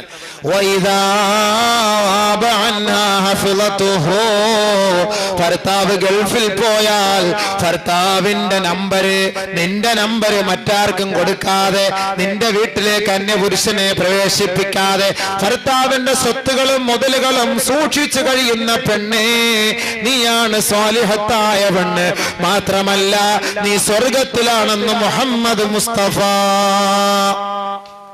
അതുകൊണ്ട് ആയിഷ റളിയല്ലാഹു അൻഹ പറയുകയാണ്, ഏ സഹോദരിമാരെ, യാ മഅ്ശറൻ നിസാ, ഏ സ്ത്രീവർഗമേ, ലൗ തഅലമന ബിഹഖി അസ്വാജികുന്ന അലൈകുന്ന ലജഅലത്തിൽ മർഅതു മിൻകുന്ന തംസഹുൽ ഗുബാറ അൻ ഖദമൈ സൗജിഹാ ബിഖദ്ദി വജ്ഹിഹാ. ബഹുമാനപ്പെട്ട പ്രവാചകന്റെ പ്രിയപത്നി മഹദിയായ ആയിഷ റളിയല്ലാഹു അൻഹ പറയുകയാണ്, ലോകത്തെ സ്ത്രീ രത്നങ്ങളെ നോക്കിക്കൊണ്ട് സ്ത്രീ സമൂഹമേ, ലൗ തഅലമന ബിഹഖി അസ്വാജികുന്ന അലൈകുന്ന, നിങ്ങൾക്കെങ്ങാനും ഭർത്താക്കന്മാരുടെ ഉത്തരവാദിത്വങ്ങളെ കുറിച്ച് നിങ്ങൾ മനസ്സിലാക്കിയിരുന്നുവെങ്കിൽ, നിങ്ങൾ മനസ്സിലാക്കിയിട്ടില്ല എന്നർത്ഥം. നിങ്ങൾ ഭർത്താക്കന്മാരോടുള്ള കടപ്പാടിനെ കുറിച്ച് മനസ്സിലാക്കിയിരുന്നുവെങ്കിൽ, ഏ സഹോദരിമാരെ, ലജഅലത്തിൽ മർഅതു മിൻകുന്ന, നിങ്ങളിൽപ്പെട്ട സ്ത്രീ വർഗമാകുമായിരുന്നു, തംസഹുൽ ഗുബാറ അൻ ഖദമൈ സൗജിഹാ ബിഖദ്ദി വജ്ഹിഹാ, നിങ്ങളുടെ കർണപുടം കൊണ്ട്, നിങ്ങളുടെ നെറ്റി കൊണ്ട്, നിങ്ങളുടെ നാവ് കൊണ്ട് ഭർത്താവിന്റെ കാലിന്റെ കീഴിലുള്ള പൊടിപടലങ്ങൾ നിങ്ങൾ നക്കിയെടുക്കുമായിരുന്നു, ഒപ്പിയെടുക്കുമായിരുന്നു എന്ന് മഹദിയായ ആയിഷ റളിയല്ലാഹു തആല അൻഹാ. അങ്ങനെ ചെയ്താൽ പോലും ഭർത്താവിനോടുള്ള കടപ്പാട് ഒരു ഭാര്യയ്ക്ക് പൂർത്തീകരിക്കാൻ കഴിയില്ല എന്നാണ് ഈ ഹദീസിന്റെ സാരം. റളിയല്ലാഹു അൻഹു നബി തങ്ങളോട് ചോദിച്ചു, മാ ഹഖ്ഖു സൗജത്തി അഹദിനാ അലൈഹി, നബിയേ, ഞങ്ങളുടെ ഭാര്യമാരോട് ഞങ്ങൾക്കുള്ള കടപ്പാട് എന്താണ് യാ റസൂലല്ലാഹ്? അതൊന്ന് മനസ്സിലാക്കിയിട്ട് എഴുന്നേറ്റ് പോയിക്കോണം കേട്ടോ. എഴുന്നേറ്റ് പോലെ ഇത്തിരി എന്തായാലും ബുലൂസ് തന്നിട്ട് പോണേ പാവത്തുങ്ങള്. അതൂടെ ഒന്ന് കേട്ടോളി, അതോടെ ഒന്ന് കേട്ടോളി. ഇല്ലെങ്കിൽ അവത്തുങ്ങൾ ആ മദ്രസയ്ക്കകത്തിരുന്ന് പ്രാവുമായിരിക്കും. ഉറക്കത്തിലാണോ ദിക്റിലാണോ ഫിക്റിലാണോ അല്ലാഹ്ക്കറിയാം, അങ്ങോട്ട് പോയി നോക്കിയാൽ അറിയാം. ഉണർന്നിരിക്കുന്ന ഏതെങ്കിലും ഒരു സഹോദരിമാരൊന്ന് തട്ടി കൊടുത്തേരെ, ഉണർത്തിയരേതാ, അവരെ കുറിച്ചൊന്ന് പറയാൻ പോവാണ്. നബിയെ, ഞങ്ങളിൽപ്പെട്ട ഞങ്ങളുടെ ഭർത്താക്കന്മാരോടുള്ള ഉത്തരവാദിത്വം എന്തൊക്കെയാണ്, ഭാര്യമാരോടുള്ള ഉത്തരവാദിത്വം എന്തൊക്കെയാണ്? അള്ളാന്റെ റസൂല് പഠിപ്പിച്ചു കൊടുത്തു, നീ കഴിച്ചാൽ അവളെയും കഴിപ്പിക്കണം. ഭക്ഷിച്ചാല് മട്ടൻ ചാപ്സ് ഒക്കെ അടിക്കുമ്പോഴേ, ഒരു മട്ടൻ ബിരിയാണി ഒക്കെ അടിക്കുമ്പോ ഒന്ന് അവക്കൂടെ ഒന്ന് വാങ്ങിച്ചോണ്ട് കൊടുക്കണം. യാത്ര ചെയ്യുന്ന ഉടനീളം നീ അങ്ങോട്ട് നല്ല തിന്നും, മട്ടനും ചിക്കനും ചില്ലി ചിക്കനും. ഇവക്കൊരുമാതിരി പോസ്റ്റ്മോർട്ടം ചെയ്ത ചാള തിന്ന് ഇവത്തുങ്ങളുടെ സ്വഭാവം, ചാളയുടെ ശരീര വേർപ്പിന് പോലും മീൻ്റെ ഈ ചാളയുടെ നെയ്യുടെ വാടയാ. അങ്ങനെ ഒരവസ്ഥ. അവത്തുങ്ങൾക്ക് ഇത്തിരി വല്ലപ്പോഴൊക്കെ മട്ടനൊക്കെ വാങ്ങിക്കൊടു. അവത്തുങ്ങൾ ഇച്ചിരി ഇറച്ചി ഉഷാറായിട്ട് തിന്നുന്നത് ഒതുകി ഇറക്കുന്ന ദിവസമാണ്. അവിടുന്ന് ഇവിടുന്ന് എല്ലാം കൊണ്ട് ഫ്രീ ആയിട്ട് ഇഷ്ടം പോലെ ഇട്ട് കൊടുക്കുക. അതുകൊണ്ട് വല്ലപ്പോഴൊക്കെ ഇത്തിരി ഇറച്ചി വാങ്ങിക്കൊടുക്കുക. നീ നല്ലത് കഴിക്കുമ്പോൾ അവളെയും കഴിപ്പിക്കണേ. നീ വസ്ത്രം ധരിച്ചാൽ അവളെയും ധരിപ്പിക്കണമേ. അതുകൊണ്ട് നീ ജീൻസ്, ഇറുകിയ ജീൻസ് ഇട്ട് അരക്കുപ്പായ ഇട്ടാൽ അവളെ അതേപോലെ ഇട്ട് കൊടുപ്പിക്കണം എന്നാണ് അതിന്റെ അർത്ഥം. അവിടെ ഇടങ്ങേറ്. ഉസ്താദ് അങ്ങനല്ലേ പറഞ്ഞേ. നീ ജീൻസ് ഇട്ട ജീൻസിനോട്ട് കേറൂല, ഗ്രീസ് വരണം മുട്ട് മുതൽ ഇടുപ്പ് വരെ, എന്നാലേ അതിങ്ങോട്ട് മുകളിലോട്ട് കേറുള്ളൂ. അപ്പൊ ഇത് നീ വാങ്ങി അവക്ക് കൊടുക്കണോന്ന് അതിന്റെ അർത്ഥം. എന്നിട്ട് ഒരു ടീഷർട്ടും, ഇവക്ക് ഒരു ടീഷർട്ട്, 45 വയസ്സായ ഉമ്മാക്ക് ടീഷർട്ടും ഈ ജീൻസോട് ഇട്ട് കൊടുത്തോളം രംഗം എന്തായിരിക്കും? അല്ലാഹ്, പുതിയ വീട് വെക്കുന്നിടത്ത് കൊണ്ട് കണ്ണുവിടാതിരിക്കാൻ നിർത്താൻ കൊള്ളാം. അതിനുവേണ്ടി കൊണ്ട് നിർത്താം. ഇതങ്ങോട്ട് മേടിച്ചു കൊടുക്കാം. നിനക്ക് വേണമെങ്കിൽ വന്നിട്ട് കാണണമെന്ന് ആഗ്രഹം ഉണ്ടെന്ന് ഇട്ട് കൊടുത്തിന്റെ വീട്ടിൽ നീ മാത്രം ഇട്ട് കണ്ടോ? അത് വെളിയിലോട്ട് പറഞ്ഞു വിടല്ലേ. പെണ്ണുങ്ങളുടെ കുറെ വസ്ത്രങ്ങള് താഴേന്ന് കീർക്കം തുടങ്ങി ഇടുപ്പ് വരെ കീറിയ സ്ലിറ്റ് എന്ന് പറയുന്ന ഒരുമാതിരി ചുരിദാറ്, അല്ലാഹു അക്ബർ, അടിവസ്ത്രം വരെ കാണാം. ബസ്സിൽ കയറിയാൽ പിന്നെ എങ്ങനെ പൂവാലന്മാര് പറയുന്നത് മാറുന്നത്? ബഹുമാനമുള്ള സഹോദരിമാരെ, നെറികെട്ട വൃത്തികെട്ട വസ്ത്രം, നാളെ അള്ളാന്റെ ശാപം നീ ഏറ്റുവാങ്ങണ്ട. ഇതൊക്കെ വെട്ടി വെട്ടി വെട്ടി വെട്ടി താഴെ 2000 ആണ്ട് മുതൽ വെട്ടാൻ തുടങ്ങിയത് ചുരിദാറിന്റെ സൈഡിൽ. ഇപ്പൊ 2009 ആയപ്പോ ഇവിടം വരെയായി. 2013 കശം വരെയാവും. കടമറ്റത്ത് കത്തനാരിടുന്ന കുപ്പായം പോലെ അവസാനം പെണ്ണുങ്ങള് ഒരു നല്ല കാറ്റങ്ങാണ് അടിച്ചു കഴിഞ്ഞാല് കാറിന്റെ ബോണറ്റ് പൊങ്ങുന്ന പോലെ ഫ്രണ്ട് ഭാഗം, ഡിക്കി പൊങ്ങുന്ന പോലെ ബാക്ക് ഭാഗം. പിന്നെ എന്തായിരിക്കും അവസ്ഥ? കണ്ണുവിടാതെ ഒരു ഭൂതത്തെ നിർത്തിയിരിക്കുന്നതാ. PT ഉഷയുടെ അതേ കോലമാവും. പിന്നെ നമ്മുടെ പൊണ്ടാട്ടിമാരുടെ അവസ്ഥ അല്ലേ? ഉസ്താദിന്റെ പൊണ്ടാട്ടിയുടെ അവസ്ഥ ഇതായിരിക്കും. അള്ളാഹ് കാത്തു രക്ഷിക്കട്ടെ. ആ ഒരവസ്ഥയൊക്കെ വരാതെ പടച്ചവനെ നീ ഞങ്ങളെ കാത്തു രക്ഷിക്കണേ അല്ലാ. നാണമില്ലേ പെണ്ണെ ഇങ്ങനെ നീ ഇത്രയും വെട്ടി മുറുക്കിക്കൊണ്ട് നടക്കാൻ? ഇച്ചിരി തയ്ച്ച് താഴോട്ട് മുട്ടുവരെങ്കിലും തയ്ച്ചുകൊണ്ടിട്ട് നടാൻ നാണമില്ലേ? വൃത്തികേട്. അതുകൊണ്ട് നല്ല വസ്ത്രമായി കൂടെ നീ ധരിച്ചാൽ നല്ലത് ധരിപ്പിക്ക്. നീ മുഖത്തടിക്കല്ലേ. ഇപ്പൊ വേറെ എവിടെയെങ്കിലും അടിക്കാവോ? പുറത്തിട്ട് കൊടുക്കാവോ ഉസ്താദെ? അടിക്കല്ലേന്ന് സാരം. അതൊക്കെ നേരത്തെ പറഞ്ഞു കഴിഞ്ഞു. ഇനി അതിനായിട്ട് പോസ്റ്റ്മോർട്ടം ചെയ്യാൻ നിൽക്കണ്ട.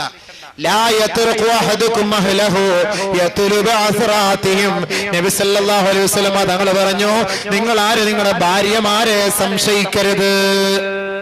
സംശയിച്ചുകൊണ്ട് ഭാര്യ മാത്രം താമസിക്കുന്ന വീട്ടിൽ നിങ്ങൾ ഒറ്റയ്ക്ക് വന്ന് കതവിൽ മുട്ടല്ലേ എന്ന് സയ്യിദുനാ റസൂലുള്ളാഹി. ഒറ്റയ്ക്ക് വന്ന് കതവില് മുട്ടല്ലേ എന്ന്. ഭാര്യ മാത്രം താമസിക്കുമ്പോ സംശയമായി പോകുന്നത്. സംശയിക്കരുത്. ഭാര്യമാരെ കുറിച്ച് നിനക്കൊരു വിശ്വാസം വേണം. അത് തെറ്റാണ്. സംശയിക്കുന്നവൻ മൂഢനാണ്, വിഡ്ഢിയാണ്. മുഖത്തടിക്കരുത്. വൈരൂപ്യം വരുത്തരുത്. മോശമായ വാക്കുകൾ പറഞ്ഞ് അവളെ നീ നിന്ദിച്ചു കളയരുത്. വീട്ടിൽ വെച്ചല്ലാതെ അവളോട് മിണ്ടാതെയും ഇരിക്കരുത്. ഭർത്താക്കന്മാരോടുള്ള ഉത്തരവാദിത്തമാണ്. ഉത്തരവാദിത്തം നിറവേറ്റാൻ അള്ളാഹു തൗഫീഖ് നൽകുമാറാകട്ടെ. ഇങ്ങനെ ഈ ഉത്തരവാദിത്തമൊക്കെ നിറവേറ്റി രണ്ടുപേരും സന്തോഷത്തോടു കൂടി മരിച്ചുപോയാൽ ഈ കല്യാണം എവിടെ ചെന്നെത്തും? സ്വർഗം വരെ ചെന്നെത്തും.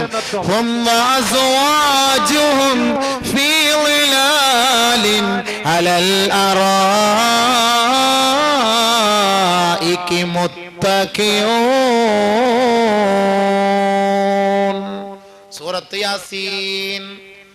ഇങ്ങനെ സന്തോഷകരമായ ജീവിതം നയിച്ച് ഭാര്യ ഭർത്താവിന്റെ ഉത്തരവാദിത്തം മനസ്സിലാക്കി, ഭർത്താവ് ഭാര്യയുടെ ഉത്തരവാദിത്തം മനസ്സിലാക്കി, ചെറിയ ചെറിയ അസ്വസ്ഥതകളൊക്കെ ഉണ്ടായാൽ അതെല്ലാം അഡ്ജസ്റ്റ് ചെയ്ത് ഹലാലായ നിലയിൽ, ഖൈറായ നിലയിൽ, നല്ല നിലയിൽ അള്ളാഹുവിന്റെയും റസൂലിന്റെയും തൃപ്തി കാംക്ഷിച്ചുകൊണ്ട് കുടുംബജീവിതം നയിച്ച് ലോകത്തോട് വിട പറഞ്ഞാൽ ദുനിയാവിൽ നിങ്ങൾക്ക് രസിക്കാൻ പറ്റാത്ത രസങ്ങളുമായി, ദുനിയാവിൽ നിങ്ങൾക്ക് കിട്ടാത്ത ഭവനങ്ങളുമായി, ദുനിയാവിൽ നിങ്ങൾക്ക് ലഭിക്കാത്ത സമ്പത്തുകളുമായി അള്ളാഹു നിങ്ങൾക്കതാ സ്വർഗത്തിൽ ഒരു ഉന്നതമായ സ്ഥാനം വാഗ്ദാനം ചെയ്യുകയാണ്. ഹും വഅസ്വാജുഹും ഫീ ളിലാലിൻ അലൽ അറായികി മുത്തഖിഊൻ. അവർ അവരുടെ ഭാര്യമാരോടൊപ്പം സ്വർഗത്തിന്റെ ആട്ടുകട്ടിലിൽ ഊഞ്ഞാലിൽ ഇരുന്ന് ഊഞ്ഞാലാടിക്കൊണ്ട് സന്തോഷിച്ചു കൊണ്ടിരിക്കും അത്രേ. ഭാര്യയും ഭർത്താവും സ്വർഗത്തിൽ ആനന്ദിച്ചു കൊണ്ടിരിക്കുമ്പോ ഭാര്യയുടെയും ഭർത്താവിന്റെയും ഒരാഗ്രഹമാണ്, നമ്മുടെ മക്കളെ കൂടി കിട്ടിയാൽ, നമ്മുടെ വാപ്പയെ കൂടി കിട്ടിയാൽ, നമ്മുടെ ഉമ്മയെ കൂടി കിട്ടിയാൽ, നമ്മുടെ കുടുംബത്തിൽ കുറ്റിവട്ടത്ത് നമ്മൾ താമസിച്ചിരുന്ന വീട്ടിൽ എങ്ങനെ സന്തോഷത്തോടെ താമസിച്ചോ അതേപോലെ ഇവിടെയും താമസിക്കാൻ ഒരു സൗഭാഗ്യം അള്ളാഹു നൽകിയെങ്കിൽ എന്ന് ആശിക്കുന്ന ഭാര്യയും ഭർത്താവിന്റെയും അരികിലേക്ക് അതാ മലക്കുകൾ വന്നിട്ട് ചോദിക്കുന്നു, എന്തേ നിങ്ങൾ കിന്നാരം പറഞ്ഞത്? അല്ല, ഞങ്ങളെ നാട്ടിൽ നല്ല ഞങ്ങളുടെ വാപ്പ ഉമ്മ ഞങ്ങളുടെ മക്കള് കുഞ്ഞുമക്കള് കൊച്ചുമക്കളൊക്കെ ആയിട്ട് കളിച്ചിരുന്നു. ഇപ്പൊ ഞങ്ങൾ രണ്ടുപേരും മാത്രമേ ഉള്ളല്ലോ, അവരെയും കൂടെ കിട്ടിയാ കൊള്ളായിരുന്നു. ഓഹോ, അതാണോ നിങ്ങൾ കിന്നരിച്ചത്? ദാ പിടിച്ചോ. റബ്ബനാ വഅദ്ഖിൽഹും ജന്നാതി അദ്നില്ലതി വഅദ്തഹും വമാ സ്വലഹ മിൻ ആബാഇഹിം وأزواجهم وذرياتهم والملائكة يدخلون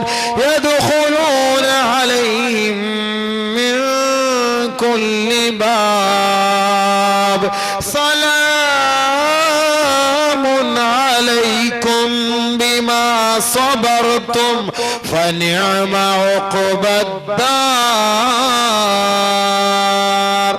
മലക്കുകളെ ദുആ ചെയ്യുന്നു, പടച്ചവനെ ഇവരുടെ മാതാക്കളെ ഇങ്ങോട്ട് എത്തിച്ചുകൊട്, ഇവരുടെ പിതാക്കളെ എത്തിച്ചുകൊട്, ഇവരുടെ ഭർത്താക്കന്മാരെ, ഇവരുടെ ഭാര്യമാരെ, ഇവരിഷ്ടപ്പെട്ട സന്താനങ്ങളെ, ഇവരുടെ നേരത്തെ മരിച്ചുപോയ കുട്ടികളെ, ഒരുമിച്ച് മരിച്ചുപോയ കുട്ടികളെ, ആക്സിഡന്റിൽ മാതാപിതാക്കളോടൊപ്പം മരണപ്പെട്ടു പോയവരെ, മാതാപിതാക്കൾ ആദ്യം മരിച്ചു വന്നു, പിന്നീട് മക്കള് മരിച്ചല്ലോ.